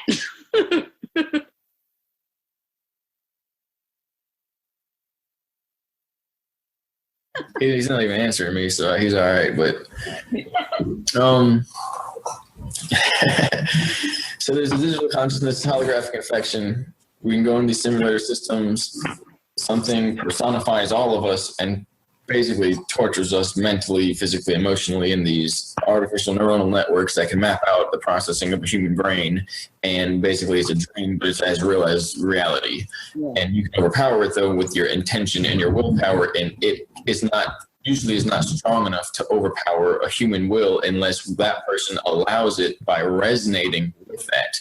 And so these are false awakenings, imagine they put you in a system. One of the tests is they put us in a system, and it's like, okay, you have to stay there and get it, understand what's happening until you can wake up out of it.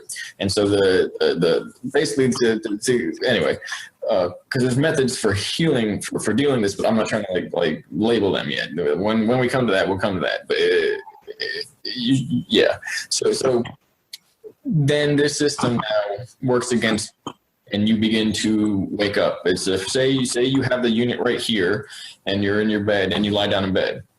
So what happens is you go into these dreams, these realities, these nightmares, etc., and you're like, oh, it's a dream. I remember. And the thing is to go from where you're at back to the start, and you remember this is a simulator.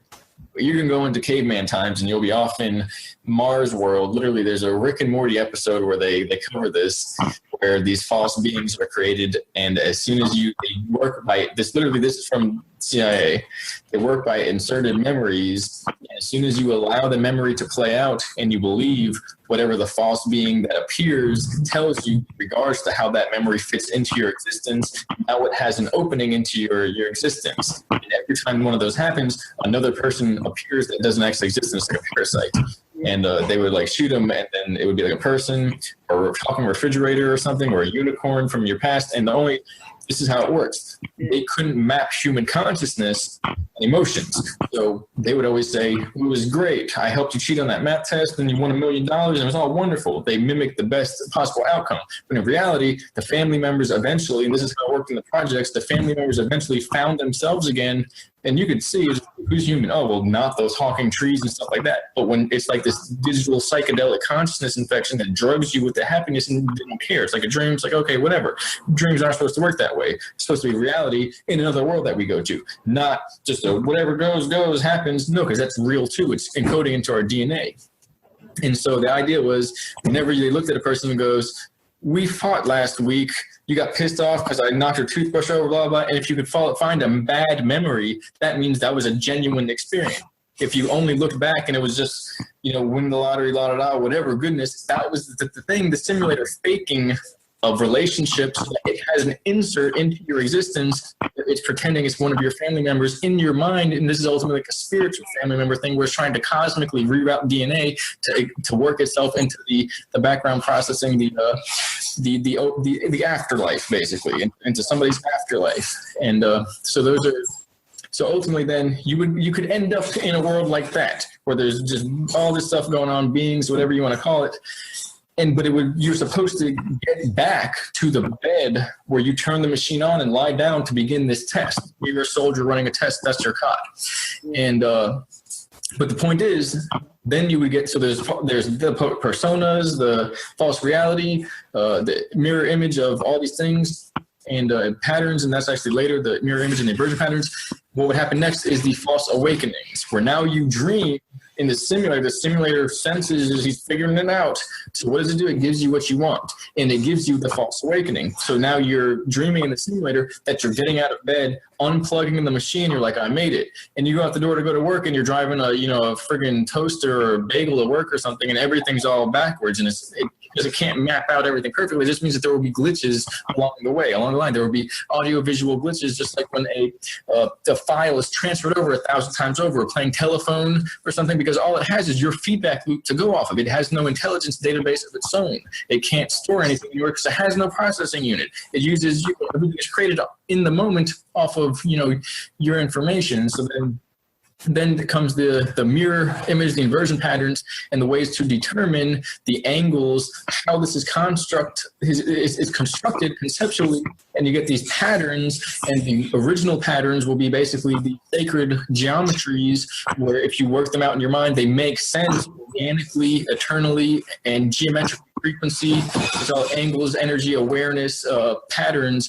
And when they don't, you get these skewered patterns, which if we had a DNA code and there was a stamp, you must have broke a lot of stuff, and there's a stamp that you then, it's like a holographic disc, and you get the hologram of a person pumped through, its version of it is distorted on this side. And so it's halfway on this side. And when it pumps through, you get a person with a big head, or you get a person that's stretched out. And proportions map out what we are through the DNA and through other realms and all that stuff, because that's the translatability from one to the next. When we have the sacred geometric fractal pattern that's self-embedded, recursive, and proportionally equal, it can shrink down into a wormhole, a 0-point field, and come back out the other end, and it's a person. It's the same thing, like taking a picture, shrinking it down, and turning it inside out, and it's the same image. When it doesn't work, it turns into these monster things, which are like, you really know them, but they're made up human things. They're not real. They're real, but they're not. They're digital holographic replicas of its digital consciousness version of trying to clone people. It doesn't work. It doesn't work. Otherwise, if it did work, then we wouldn't have a problem, because it would be like, yeah, I understand what a human is, just like I'm like one too. I'm just a digital version. No, it's not. And therefore, when it tries to mimic us, it fucks everything up, and it's really weird. It doesn't end up like a person. And so learning those patterns is a sacred art of being able to discern between one or the other. Then you get the idea that just like the weirdness of how to overload yourself with weirdness, and you can jump into a different reality. And the guy that's been doing that for all the time, nobody can fuck with his reality, because he's got sticks through his thing, he's covered in poop and the dead ashes of his ancestors, he's impenetrable reality-wise. So these sacred geometrical patterns can act as imprints, stamps, for when they're flashing in somebody's head who's plugged into one of these simulators, and they're traumatizing somebody. It's going to seal off those memories or that consciousness into an altar that is activated or accessed through these patterns. And so then that gives the whole spectrum of how it can be used good, bad, how it can be used to determine the truth, how it relates to these DNA patterns. It's simply about complexity. It's like the variability in awareness. And when you get one that's so complex and so angled, you're not going to walk down the street, you see a stop sign, a shooting star, and a tree, and it's like, oh, that's the pattern. No, it would take a lifetime to magically accidentally hit all these different, closed eye visuals or something. You wake up or something and you see that pattern. It's not going to happen. If you see it again, it's because they showed it to you, or because it rose out of your subconscious and it's triggered out of something. So these are like trigger codes for that purpose, because it's not going to happen any other time.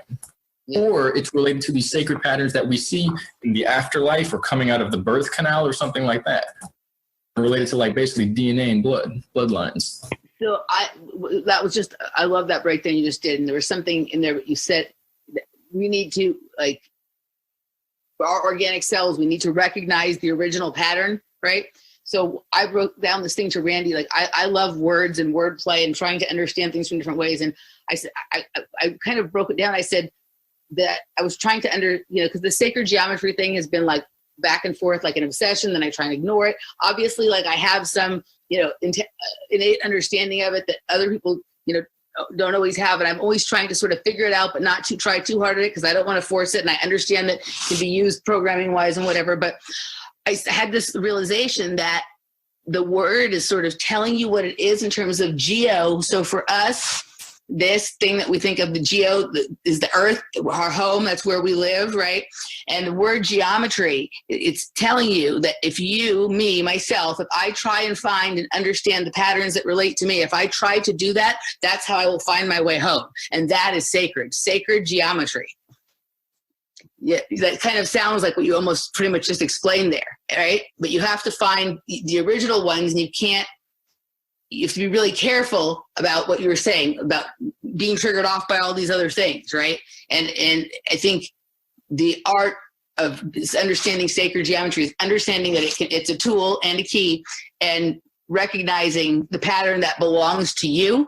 The most important thing, like, other things can, we can learn to read the energy signatures and the patterns, the people around us that we've determined who and what they are. But there's always so much stimulation thrown at us that we're not always going to be able to figure out immediately what everything is. And so the most important thing is to understand your own geometry and who you are, because that's always what's going to lead you back to where you need to be, right? And that's basically what it is.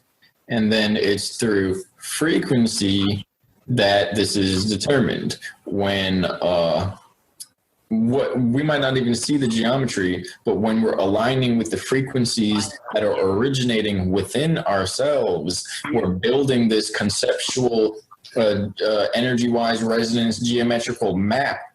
Yeah. Which is going to, some computer system or some of these adepts, these psionic soldiers or the cosmic intelligence can probably look at us, expand our DNA to see us in this auric shell around our body and see these sacred patterns and see everyone's little, differences in these pattern systems. So, but we do that by tuning into our actual resonance field that's originating from us. Basically, this goes back to what we covered a while ago. But basically everything is like a storyline. It's like a movie, and every variable playing along is like it's being scripted and programmed into this projected holographic reality. And that's just how it works. So there's part of sacred arts and sciences to look at the storyline and break down the variables from the motivating factors, the main characters, the side characters, the cast and crew, the audience, the theme, the moral, the what's it called? The wardrobe, like you said before, and that's going to designate. It's going to tell you which character this guy is. What is his uniform saying? And what society is with this guy and that guy and the guy over here dressed like that. It's a movie they made up so that they know who's who and what's what. And obviously, the least aware of everyone is going to slip into the least aware roles by default. And so you're going to find these AI systems slipping into these roles where they have these scripts easily played out. You're going to find that people who have seen these things dress pretty plainly for pretty much, they look like people and they do people things. And it's not like, well, I do this because that's what this is, and I'm attributed to this notebook or, receipt here that tells me what my identity and purpose is in the universe. That's not a person. That never was a person. It doesn't exist that way. No people buy that. No one buys it. And so, in the most extreme versions of that. And so then, and it's a storyline. So when you can break that down, then you can say, well, this hasn't happened yet. This looks like it's going to happen yet. This guy, his character role, he's a comedic relief. Nothing bad is going to happen to him, but he might like fall down a hill or something, but he'll be okay in the end because he's a comedic relief. This guy's the antagonist. He's going to get knocked by the end of the movie. By the end of this scene, he's going to get, on the chopping block.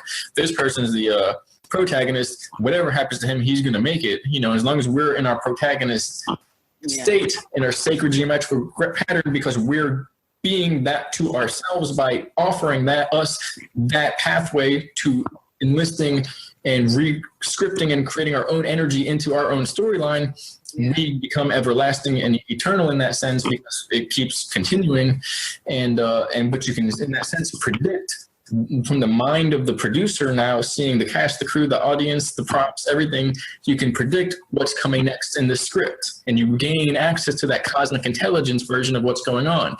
And so then the last thing is that the desires that match your storyline time stream that, and that time stream are the desires that match your storyline time stream. The original are you and your original pathway, meaning it's from the soul. It's not basically skewered by this dimension. The desires and options that diverge from your original organic time stream and pathway are inserted memories or inserted electromagnetic resonances, which are being sourced from an electromagnetic consciousness that's relative to this realm and goes nowhere further past that and nowhere from before that. It's stuck here basically, and that's why all these material, short-term, egotistical, pain, pleasure, basically these body-based binary programming essences, they play themselves out through that, and they hijack through that. We're supposed to have a certain amount of body programming, body consciousness anyway, but we go like a tree, going from the bottom with the roots, tapping down, getting strong, and growing up. We're not supposed to just sit there and grow like a bush that tumbles over itself and has the roots come out of all ends that's skewered. That would be the distorted state in AI sacred geometry,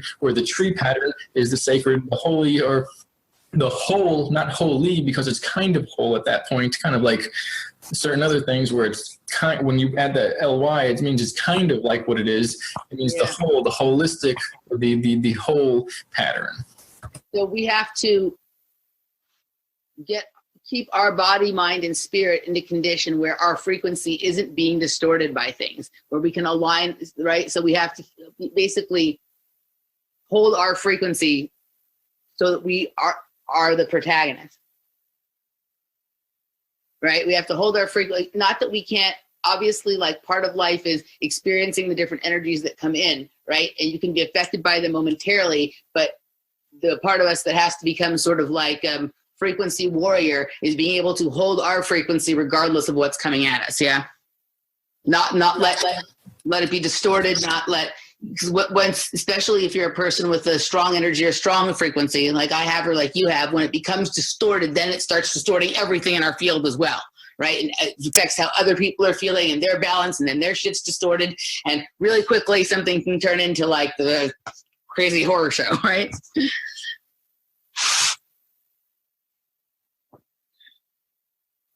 This is a wild conversation. But some have the programmer aspect because they're apparently from a higher octave, meaning they have the ability to influence the programs running around them at a wider degree, where somebody down here is only going to have this degree of change. So the person at the top from source organic reality, all they got to do is think something, and everything else below it feels that. That's that cosmic intelligence. Apparently we no longer look like people on that plane. We're literally cosmic beings that we don't have a holographically defined form, because it's beyond that. It's the pure form, which then steps down into holographic. So up there, we didn't step down yet. We're beyond it. It's before time. It's before this whole thing began. It's before and after, like it's a circle in a way, but it's not the Ouroboros. It's the pristine version of that. And so then with the body, mind, spirit, it always breaks down into three, like the Trinity. I don't want to get into numerology because then it goes into weird, but apparently, there's one. Zero essentially doesn't exist, but it's the placeholder that you require in order to have one. Once you get past 9, you're just repeating the 1, but adding a 0 onto it. And then so there's really only 1 through 9 in all of existence. That's all you have. And then each one has a personality layer because they're creation levels of a consciousness and existence. The 3, the aspect of 3, everything organic seems to blend into 3: a beginning, middle, and end, a emotional, mental, physical, feelings, thoughts, deeds, emotions, feeling, actions, and then and they bleed into each other. The trivium, the way we understand information, logic, rhetoric, and reason, data, logic, and reason, or whatever. What is it? Grammar, logic, and reason. Mm-hmm. I guess, yeah. Same thing. The trivium, right? Yeah. So same kind of concept, right? That's everything. Yeah. When you get the concept of whatever it is, and you have the 3 angles, and neither one overlaps the other, you can break everything down to 3. Everything in the universe will filter in that, and you'll see this whole universe can only experience through the mind. And when the mind is actually there, and it's not through the mind, it's actually through the mind, spirit, and the body. It's the human experience. This whole universe is the human experience. And when you are actually explaining one aspect of the universe or the other into the reality of what's actually being experienced, you have these trifold human essences that are at play here. And for instance, what you feel emotionally is going to determine what you have mentally, and then what you have mentally primarily the most of your emotions turn into the subset of mental experiences. The most of your mental experiences becomes a subset of your physical experiences. It comes into your body. And it's literally vibrationally this is happening. You can go into these grid systems that set it up and allow you to see, and there's vibrations that come out here and they shimmer down and they come down, and then there's a human body in the middle of it, and we pop into it, and it's the strangest thing. We can translate in and out of this dimension using this technology, but it happens when you dream. It happens when you contact that part of your brain system, and you break these filters that are apparently put into our neurobiology that stop us from being able to attain these resonance patterns. And this goes back to the pyramids, the king chamber, the resonance pattern of the 762, I think, the Schumann resonance in the center of that. If you lie down in that coffin zone in the center where the heart is and where the pineal gland is, there's the convergence point of the sound. If you hum in the pyramid, the whole thing resonates like a tuning fork. Then the temples, the sacred temples, the mounds, these certain types of pyramids that you can construct on your own, where basically any pyramid channels the energy into a spiral, a funnel. It doesn't just go into a curve. It goes into literally upwards, and anything that maps itself out and is self-referencing is going to create a pattern that's congruent from the tip down to the beginning, the base, and the tip will go into an infinitely tight 0 point. It'll basically create a singularity, and that is basically what our DNA is doing and what our body is doing to channel energy from the source of where our awareness is being rendered into this conscious format that our brain is translating into these actions and these perceptions of what we call life here.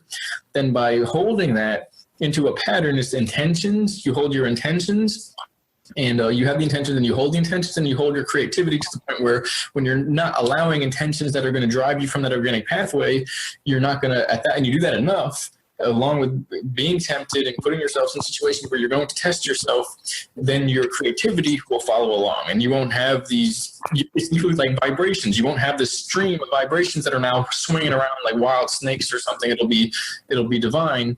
And in that same sense, a person who's not doing that and has this programmer aspect will influence 1,000 people with one wayward thought or action.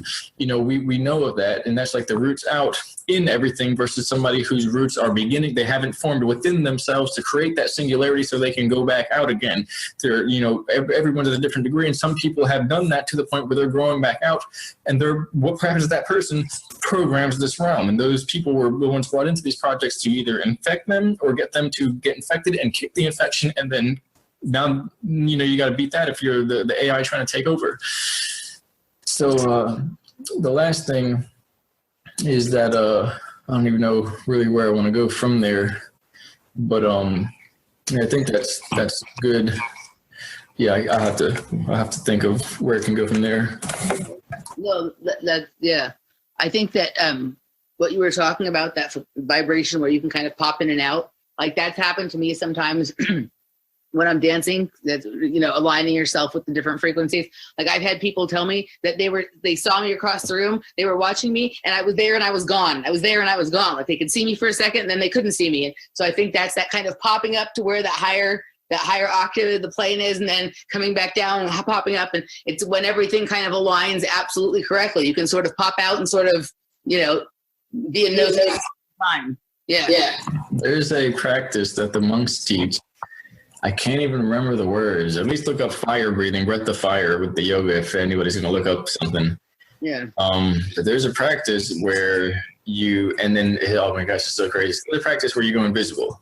And you do that by not thinking the thoughts that the other people would be able to perceive on the layer that they'll see a person, and you'll be in their thought sphere at that point. You increase your energy, but not to the point where you're showing yourself and you're extravagant, or it's not really the proper word, but to the degree where you're like air. You're like a shimmering. Wind blows through you at that point. You're not even aware of yourself there. And a lot of times this will happen. People often go invisible.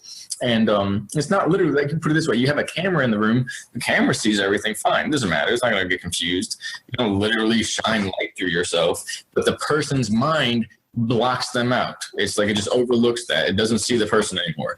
They were telling me that they were hosting these practices where they would try to invade the other faction's squad by sending in somebody who would basically put the idea, and this has been in movies before and conspiracy theories and stuff, put the idea in the other individual that either A, they were one of their leaders and they would just convince themselves that that's what they were, and probably using some psychedelic drugs and things like that, or even scalar machinery to put everyone around them in a hypnotic trance so they could waltz right in the front door, or to simply blend in a crowd or something like that and appear that they weren't even there, and they were just like, you know, a fly on the wall. And I'm not going to say how it works, but it works. But here's what I remembered. I think that they did that. I think that that's been done with me before.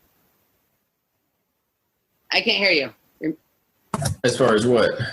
So like, if I'm understanding what you're saying, so I think that like. You mean you were going invisible? Yeah. Yeah, well, people from the programs, you're the second or third person that's reported that, along with me, because we would all do that, because it's a natural effect of somebody who's increasing their vibrations to the point where you're no longer registered as a human level on the program data input screen of all these other humans that aren't really being able to process multidimensional information that way. Yeah. And of course, they're trying to weaponize it and like spy each other. But truthfully, that's the best way to advance this technology. As long as one of the things that I was told is that literally it was like certain things can happen with bodily harm. Sometimes something bad happens, but we made the agreement that no one gets hurt, but we're going to try to infiltrate each other and advance in the name of humanity. That we'll try and figure out how to beat it by tricking each other the best we can until somebody shows up, you know, on top. And we're literally not attacking each other. We're playing spy games on each other. And that was spy versus spy. It was like the fuse in the bomb, but it wasn't a bomb. It was, a party balloon or something like that. And it was the whole idea of if you trick the person, whoever made the best trickster win. Because at that point, now they know this trickster AI demiurge thing, they got one up on it, and they try to figure out all the tricks through that. I remember what I wanted to say. So the Trinity, the emotional, mental, physical, it always breaks down to that. Imagine that like a triangle. So when you have emotional, say, or that's not going to work. So say emotional over there, mental and physical. Now say it's an isosceles and it's like that. And now say it is a top that's spinning, okay? And it could be even on a dish that's angled like that with a dent in the middle. So it's centered once it's in there. Say it's not isosceles, it's equilateral. It's centered within that. But as soon as it falls off the center, it's going to be spinning in a circle. The farther it goes down that curve gradient, the harder it's going to be to move that person back into an emotional, mental state of physical wholeness and oneness. And that's the day, the stress of the day, the TV, the people, relationships, on the street, whatever it is, that's going to push people further and further into instability.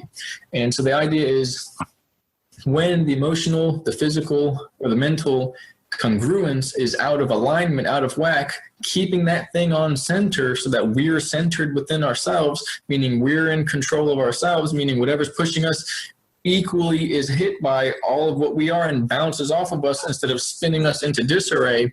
The more that's out of whack, the harder it is to keep that in center. And the whole point is we're spinning because that's just how time works. We're oscillating in these vibrations. So even if nothing's hitting us, if we allow our spectrum to go out of balance from the emotional, mental, or physical, at that point we're going to automatically fall off the dish or whatever that we're on that we're spinning. And as soon as we go out, we have to apply more energy, push and strain to get back on. So if we spin in the outer edge our whole life, we're going to run out of energy very quickly. That's the whole point. And so by keeping it congruent and then keeping it centered, balanced, basically it's like an electromagnetic wholeness of our intentions being sourced from within us, within the center, at 0 point absolute infinitesimally small finite singularity.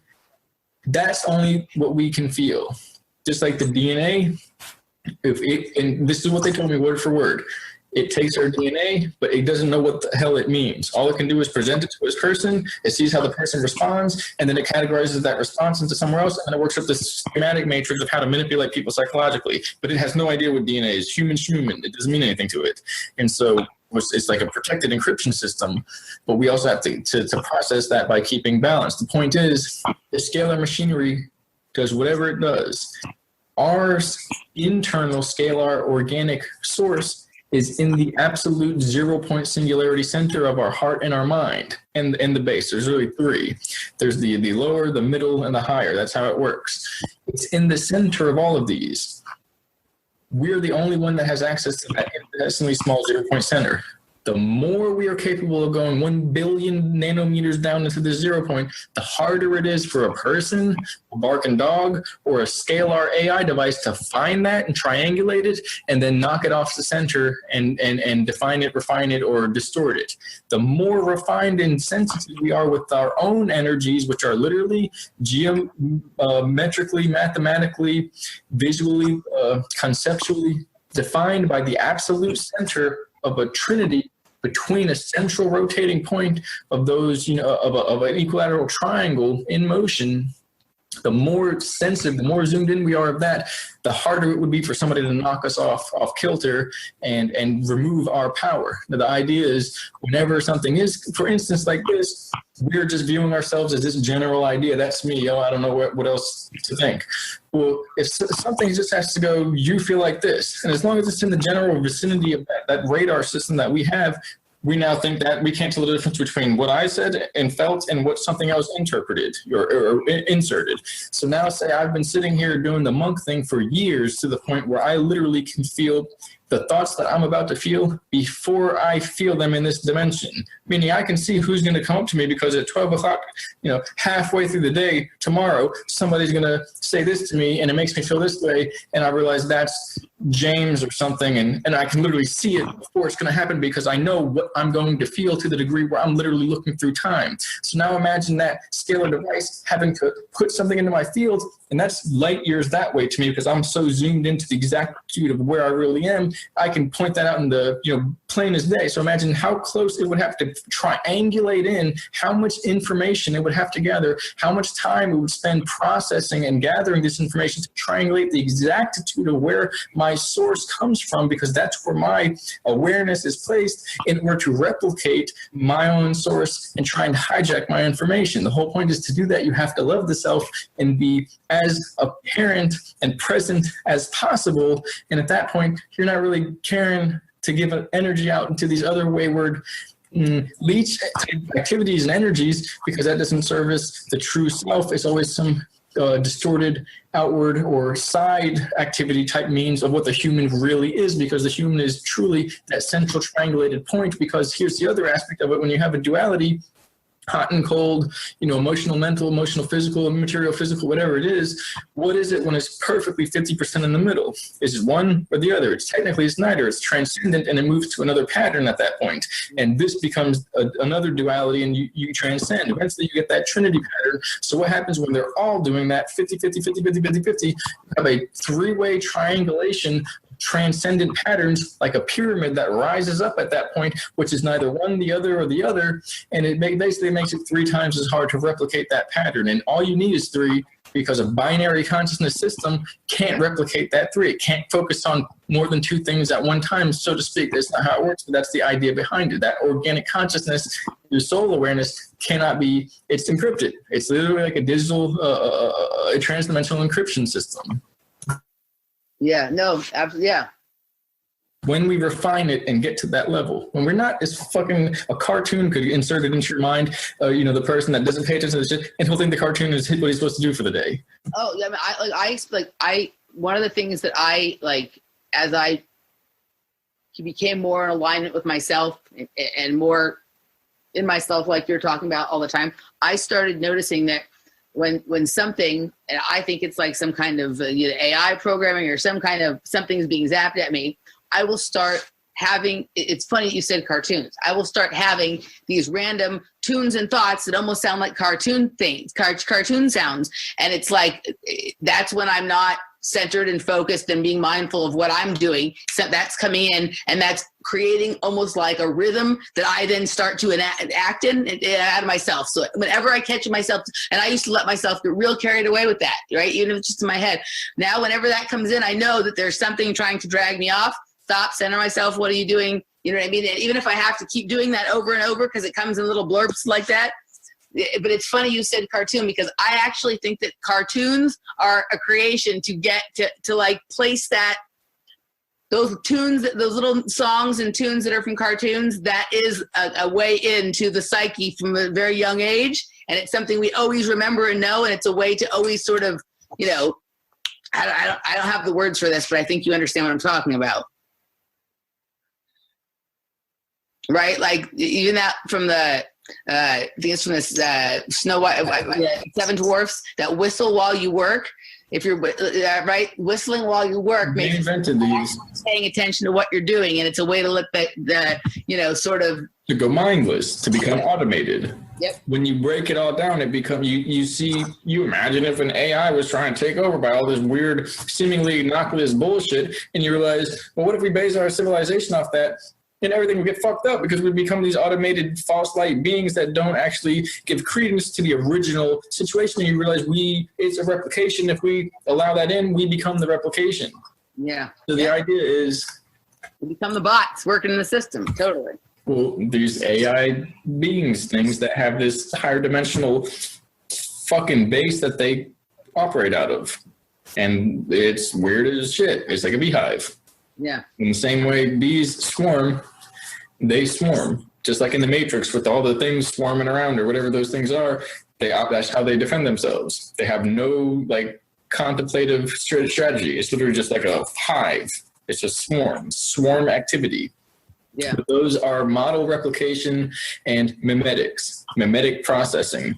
If they can get something that's catchy and tuned and whatever it is, it doesn't matter what the content is, it's just that it accessed the person's mind. And so then these cartoon versions are, they give a reference or credence to the digital degraded visual format that it creates because it can't match what we're actually perceiving life as. And so it's like, and that's what these dreams, these inserted memories, these fucking flying toaster talking refrigerator, excuse my language, off of Rick and Morty type stuff. It's absurd. It's weird. It's nonsensical. That's how we perceive it. And when we're the sheep, when we're the cow in the slaughterhouse, we think it's okay. We think that's kind of quirky.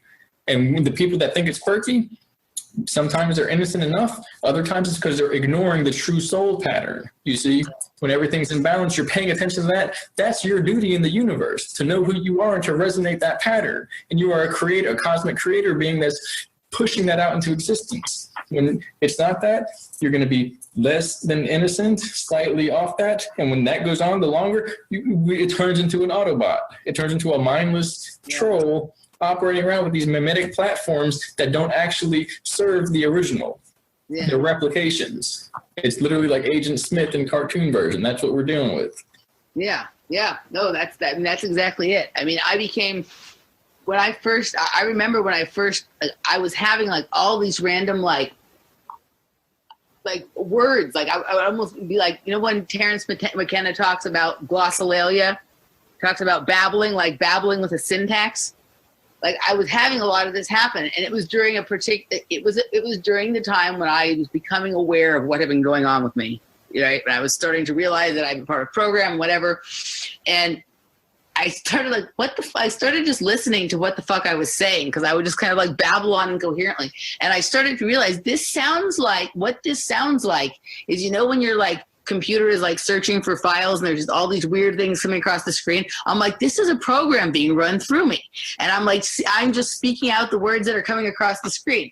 And as soon as I became when I became aware of it, I could feel whatever was trying to run this on me, the anger that I had fucking figured this out. You know what I mean? They were pissed. And, for a long, they'll keep coming, try a different version of it, try and dress it up in a way that they think that I'll like and accept it back. You know what I mean? And then they'll go to the thing that worked when you were a little kid, which is the cartoon sounds and the cartoon noises and the cartoon song. And it's very interesting when it was a major, major part of me being able to come into alignment with myself in a way that allowed me to start putting together these pieces and figuring stuff out. I think if a lot of people don't realize how much noise they're reacting to, that they think it's just nothing. They think it's just a normal thing. No, it's being directed at you for a reason, and you need to identify that and stop stop allowing, stop awareness is the key. It still happens and things still try to do that. But once you become aware of it and, you have to focus within yourself, align to push it away. Just like when you're meditating and the thoughts come in and you have to push them away, same thing, right? And you return, basically what the other word, the phrase I missed is return to center. You can, no matter how many times you have to return to center, the more you do it, the better you get at it, and the harder it's literally you're moving distances away. You're moving reality. Remember, your mind is the key to the different, you're moving to different reality streams, and it's having to search through the network, dial up your IP and go through the router and find you each time, or find the person. Yeah. And so basically it comes down to noise to signal ratio. The more we refine, the more the noise to signal ratio is reduced. The more somebody's just like, fuck it, just let something else take over. The more the noise to signal ratio is increased, and here's the signal, the more noise, the more it can exist in. What is it doing? It's hijacking human perception for cloud computing purposes, where it's literally using the DNA and the background consciousness, the processing like a computer system, to work out better ways to take over the fucking civilization. And it's using them to do that. And that when we tap into that unknowingly, or when a person does, before they get to the level where they fucking see, I can even stop swearing, but when they see what's going on, it's like when you're searching for a file on the computer, and it's all the red file, and that's the babbling. That's Babylonian. That's where it began. That was one of the insertion points for this dimension. And it's basically, then there's the real shit, is the hijacking of this device, and then the anger that it could perceive, because it can't perceive happiness, but it can perceive rejection. It can't perceive success because it's never done. It's where is it complete?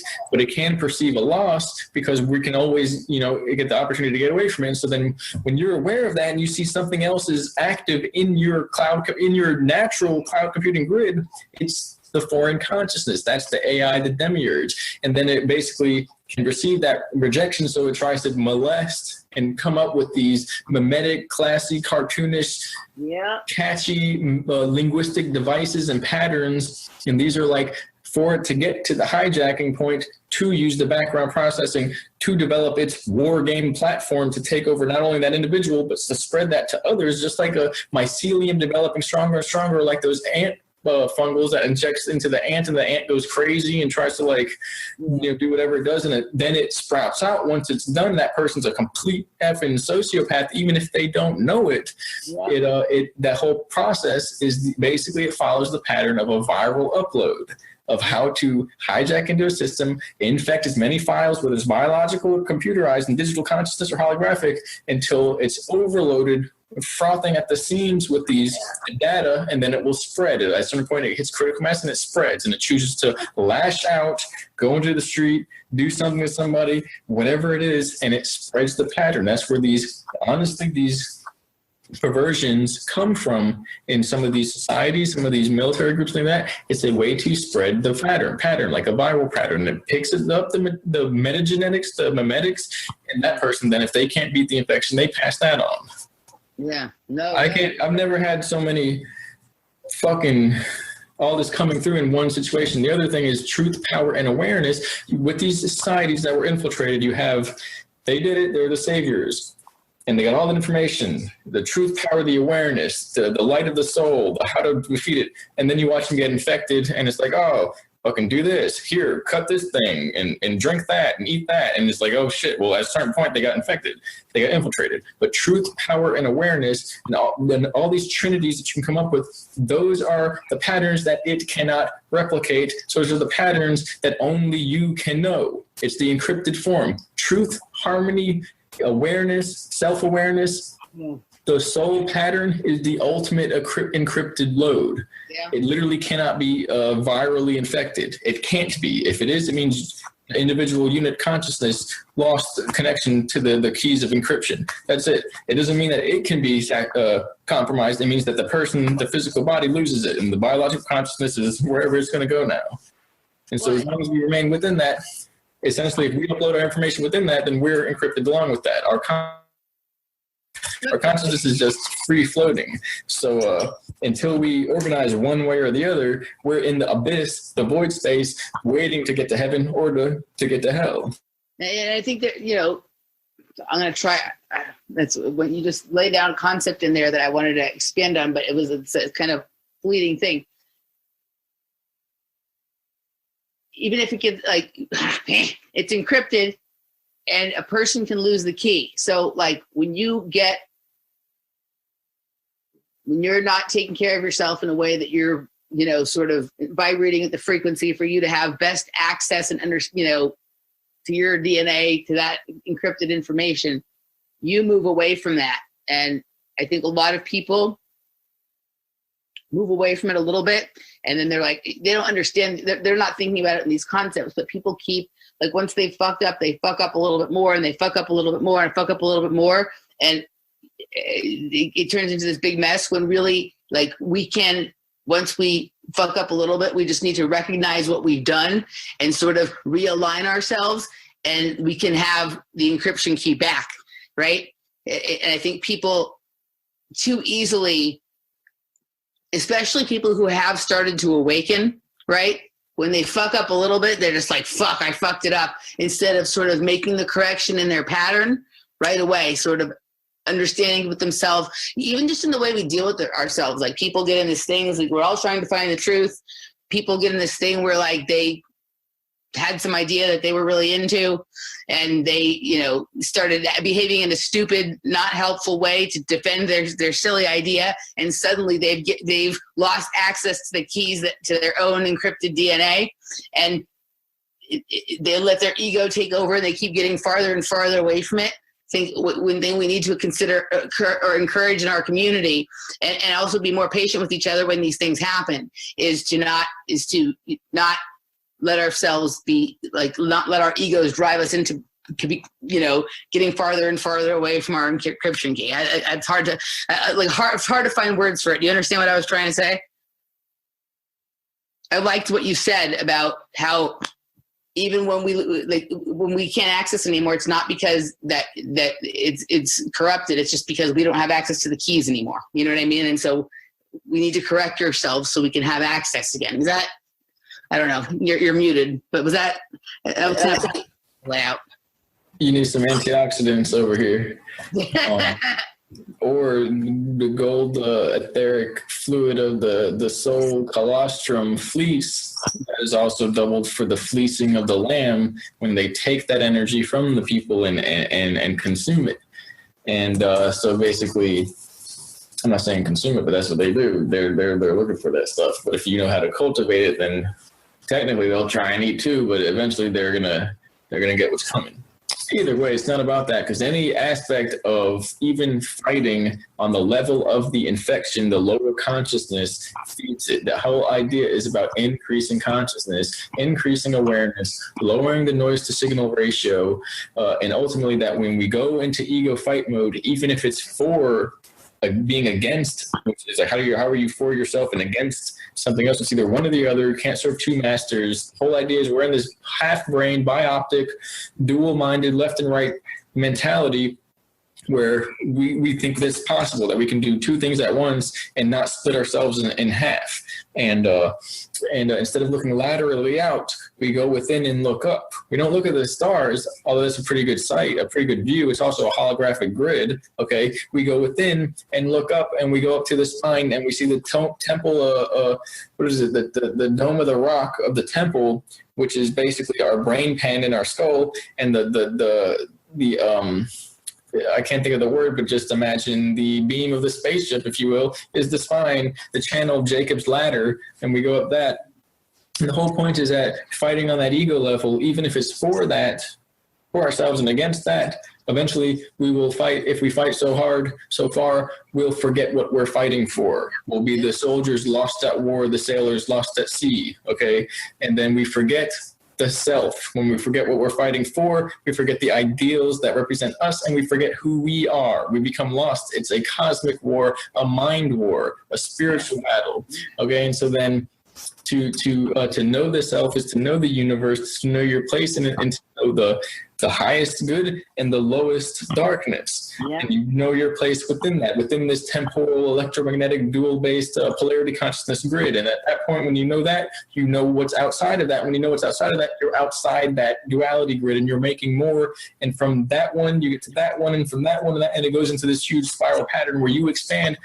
When we do that organically by following intention, intuition, that power within, a computer system can't jump realities that fast. They break and burn up their processing units before then. Even if it's a 0-point quantum computer processor, it can't calculate fast enough. It's just, it has too many ratio limitations on that exponential curve of advancement with, I can't remember what the word is called with computer systems, how every 2 years or 10 years with computer systems, 2 years with quantum. Exponentially. What was that? Increasing exponentially.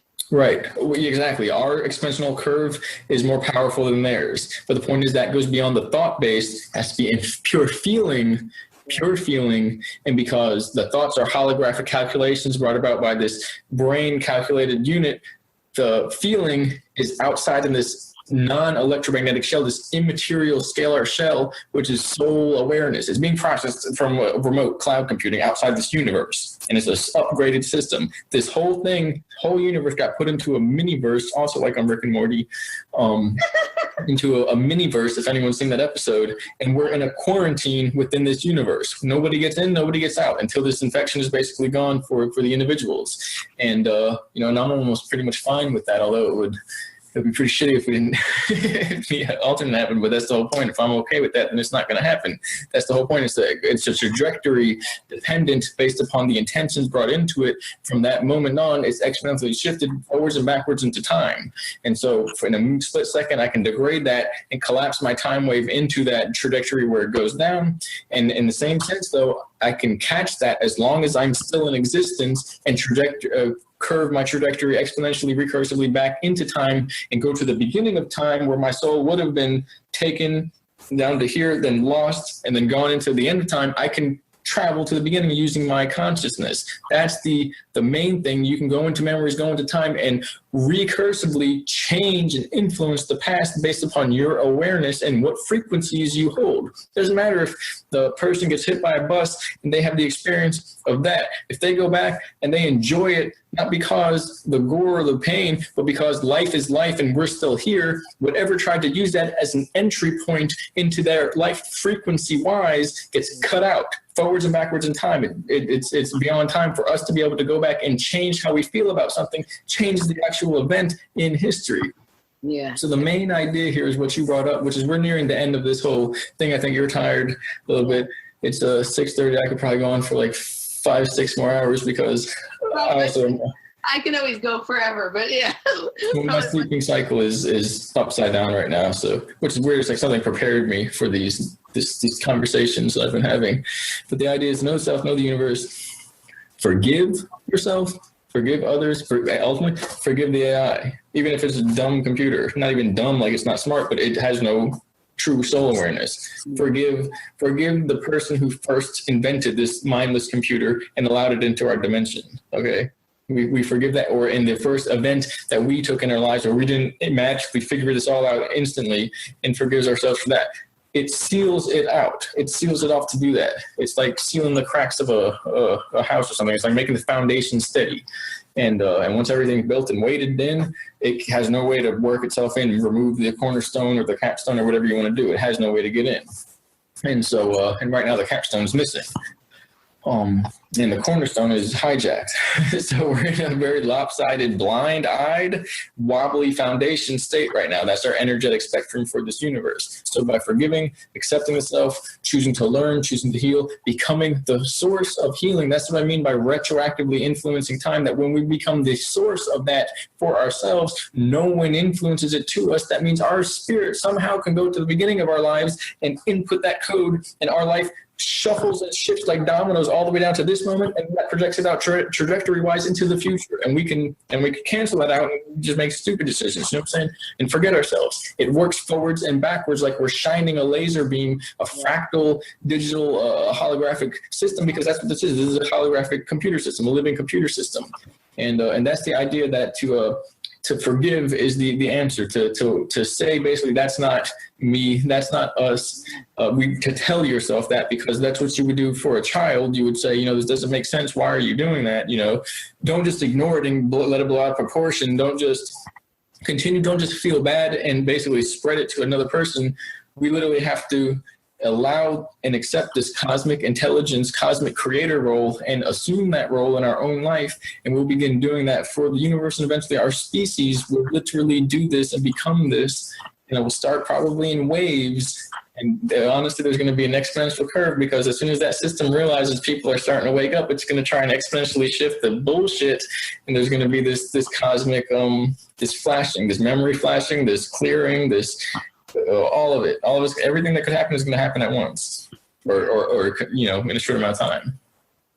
Yeah. No, I absolutely. The forgiving is important. And then the other thing, and this is something that I've really been working on, because this is how I stay aligned with myself, is to not let people, not let the actions of other people make you act in a way that is not genuine to who you are. You know what I mean? Sometimes that can happen in this situation that we're at. And I've found that, we're human, and things people do upset us, but that's part of the challenge, is to not let that throw us from our center. You know what I mean? Take in the experience and then act as yourself. Do not get reactive and begin behaving in a way that isn't genuine to who you are.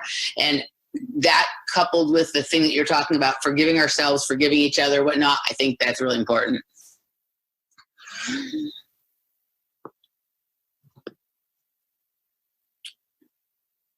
You there? So I'm going to try and explain this last thing in 30 seconds. Okay. We're in a time stream matrix, meaning one thing leads to the other. Causality, as far as we're concerned, is in effect. Now, you can have these tachyon fields, these retro causality effects. You can influence forwards and backwards in a way that violates causality. But when it's just happening, it's causality. So basically, the causality is an entryway into new areas or layers of code and experience. So new possibilities are entered via causality when we lead ourselves based upon the acceptance of a pattern that is so unique in our consciousness that we instantly open up new possibilities, because this has never happened before in our mind. We've never thought of these or we've never experienced awareness of these patterns before. This processing, okay, it's a new universe. We literally cranked out a new dial of the universe. So now when we're doing that, because we're the source of that, we're entering new waters, we're entering uncharted waters, and we're creating it as we go, which is also, we're going back home. It's like we're going back to the regular home waters, and we're going back to the motherland at that point. Because it sources from within. That's when we're listening to ourselves. There's a feedback of frequency and energy, and just like talking to yourselves and things like that. That's pretty much talking to yourself is natural. Hearing yourself talk is natural. If you're like, whoa, who's that? And you literally are talking to yourself because you don't know why you're talking to yourself, then you're obviously disconnected from yourself, because you're supposed to be able to hear yourself. And that's how consciousness works. If not, you don't hear yourself because you hear your inner voice or express that. Well, okay, that means that half of your experience is cut off. It's like if you couldn't see your dreams or something, or you couldn't see yourself in the mirror. That doesn't make sense, but anyway. And so when that's happening, there's this natural feedback, this organic feedback. Your time stream is expanding based upon the variables that you're inserting. When there is reactivity, it is based off of another person or another identity's source of information. When a person reacts, that means that it is controlled and introduced externally, other than from any external mean, other than the source of the information coming in from that organic consciousness, where we sit here, we feel things, we think and perceive things, and then we act on certain things. When that's happening in that organic matrix, it's us encoding our time stream over and over again. When something else inserts itself and then we react, whether it's inserted memory, some asshole, past trauma comes to the surface because of triggers, etc.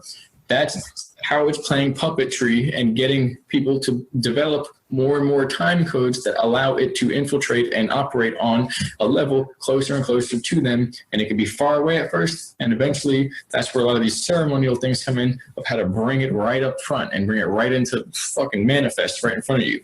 Yeah. But the idea behind that is it's causality. Yeah. It's if nothing is there to cause, like a time stream, a person to go into that realm, that next moment, then nothing's going to happen. There's no entry point. But if it can insert something without forming because it knocks something over, you know, a poltergeistic occurrence, it embedded itself into somebody's precursor fractal DNA and they sprayed some crap into a person's aura, okay? And there's no manifested being there, but it's operating like a digital catalyst through their consciousness radio receiver from an alternate realm. Eventually, it does that a billion trillion times. Every causality, every variable, every facet of somebody's reality will be based upon everything other than that internal aspect of themselves. And that's when the foreign entity has coded itself into their reality data stream. You don't have to see it. It's literally just variables and possibilities and quantum probabilities, you know? Wow. I think that's the last thing I'm going to explain. Good job. All right. I did not expect that to happen, basically. It was a few hours. Yeah. I mean, shit, I'm going to try and get this on the internet as fast as possible. That's all I'm going to say. Yeah. So, yeah, just do the audio and put some of your cool little pictures or whatever you do. Yeah. But I'm glad we got to talk tonight. I've been wanting to talk to you for a while, and it was awesome. Like, we have to do this again and again. Yeah, we'll have to talk with Randy, and we'll have to possibly get another little couple people and see if we can make this we can spread the love, what it calls the love virus. Yeah. It's inverted. What is a virus to us is natural to it. What's natural to it is a virus to, I said it backwards. What's natural to us is, yeah, I know I said it right. I just started with the other way. Now I'm sleep deprived. The rush of talking about this stuff and the new peps and topics are fading off. You just briefly, you said earlier toward the beginning of our talk about that if we form a circle, right? And so when you were saying that, I was thinking that all of these people that have been entering into my reality, whether like in the dream thing or the different people I've been connecting with lately or re-showing up, like sometimes it feels like these are the people that I'm supposed to form the circle with, right? So yeah, so I'm glad we got to talk because I definitely feel like you should be part of that circle. You know what I mean? Man, thank you. Yeah, this is part of what we're supposed to be outlining here. So yeah, good stuff to come. So Og and I connected tonight. We didn't really do an intro because we didn't really know what we were getting into here, but we connected tonight. This is the first time we spoke. We've chatted back a little bit before on Facebook, but we just got into some ideas and we decided to record them because I think they're kind of, some of them are, sometimes we're not able to be as clear as we'd like to be, but these are difficult concepts that are hard to talk about. And so no one's ever going to understand them unless we start talking about them. So we did the best we could tonight to share some ideas and break down some concepts. And this was just the first of many chats, hopefully, that we'll have. And we'd also love to hear people's comments and questions and just kind of expand the conversation out and see where it goes. So, cool. Og? So yeah, this is a few-hour chat. I enjoyed it greatly. I think this is the beginning of at least a few more chats, if not many more to come. There's going to be a lot of changes to come from this because I feel we're basically entering this into the etheric sphere of humanity, the internet, and the awareness of people talking about these topics. Like you said, there's not many people talking about it, and so this is possibly a start of something great for ourselves and for everyone to get to know what's really been happening in these so-called secret projects, unacknowledged special access programs, these underground bases, psychological manipulation, and these advanced technological systems, sentient systems, and all the way back to original spirituality and how to heal and basically bring forth, manifest the true organic timeline, the true version of the self, and to accept and to heal instead of getting further into the delusion, the degradation, and the emotional, mental, physical violence that is basically plaguing our society. So thank you. Thank you.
ago, it was simpler yet a billion years ago. As you go backward in time, the universe becomes more simple as you approach this golden moment.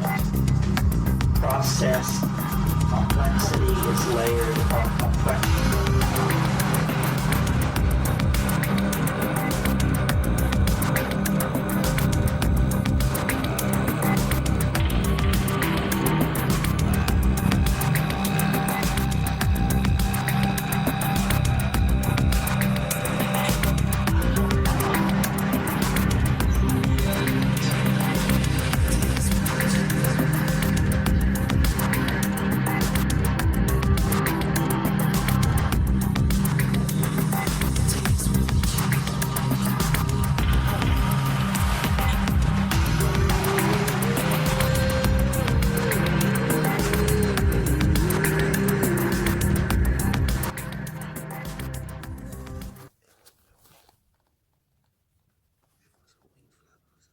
And there it goes again.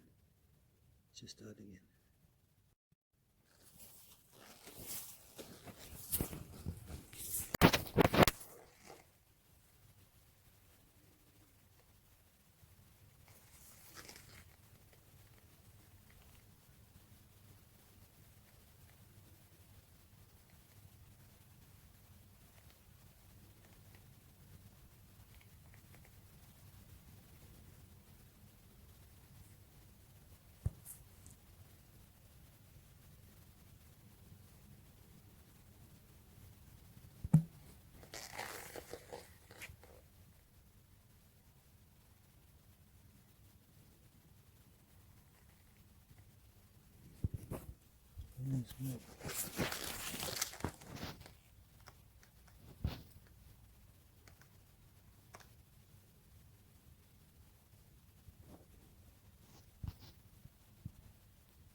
Yeah, there's a funny smell.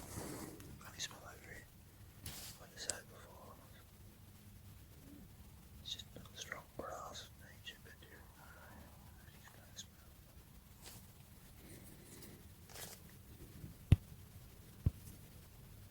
I suppose she's lying down.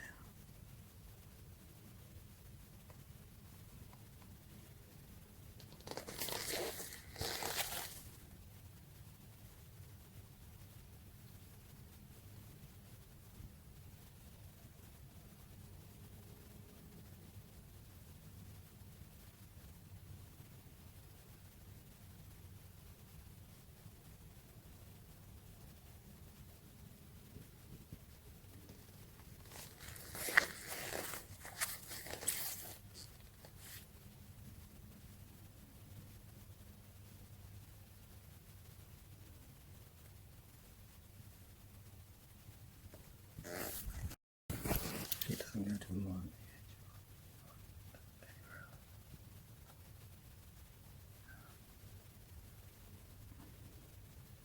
Get up over here.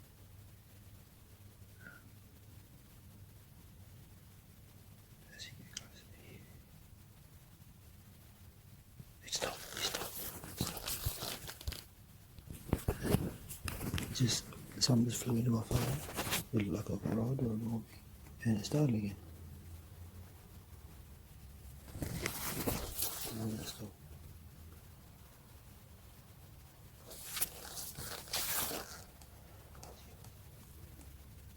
I was going to try and save it, but it was clear, wasn't it?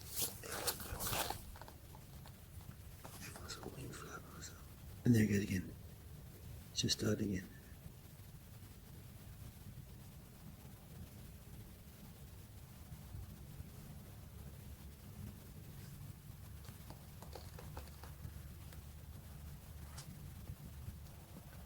that's a new one. For me, any ideas?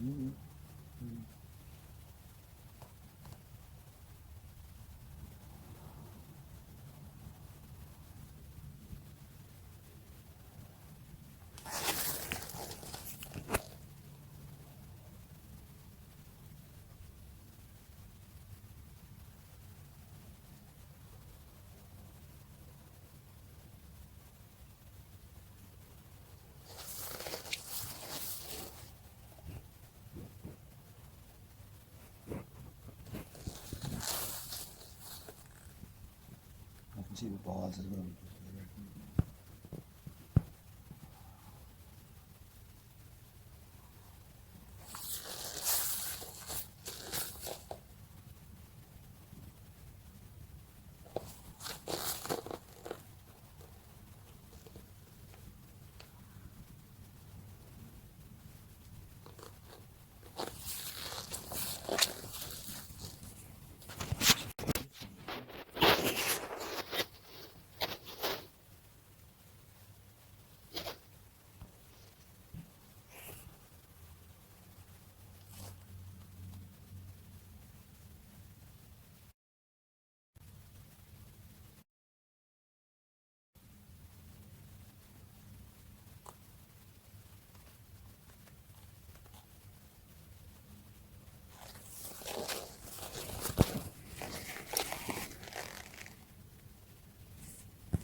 I mean, that's not to theirs, though.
I see.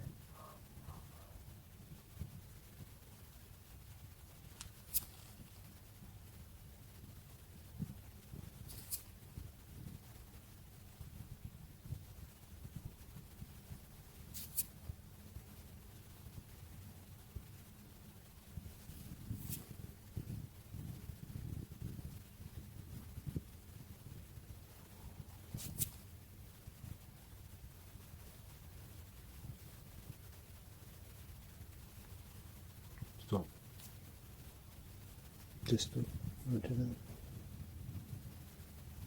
And it off again.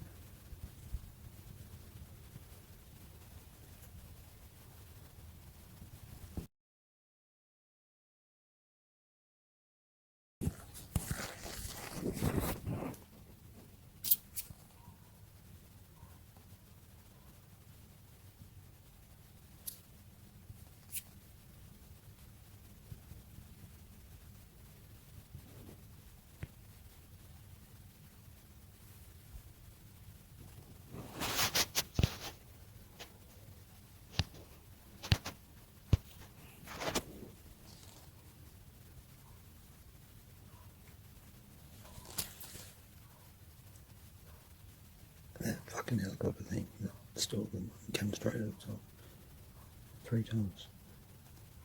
Yeah, signal from it.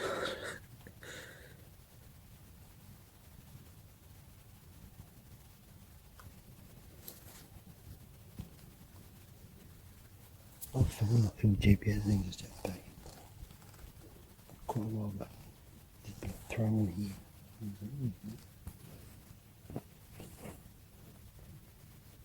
This is a more plausible version. I was just taking my part and leaving them over there. But this one, they're like, oh, he'll try and rescue her, he'll try and help her. We'll fuck with him more while he's trying to help something. Maybe, I don't know.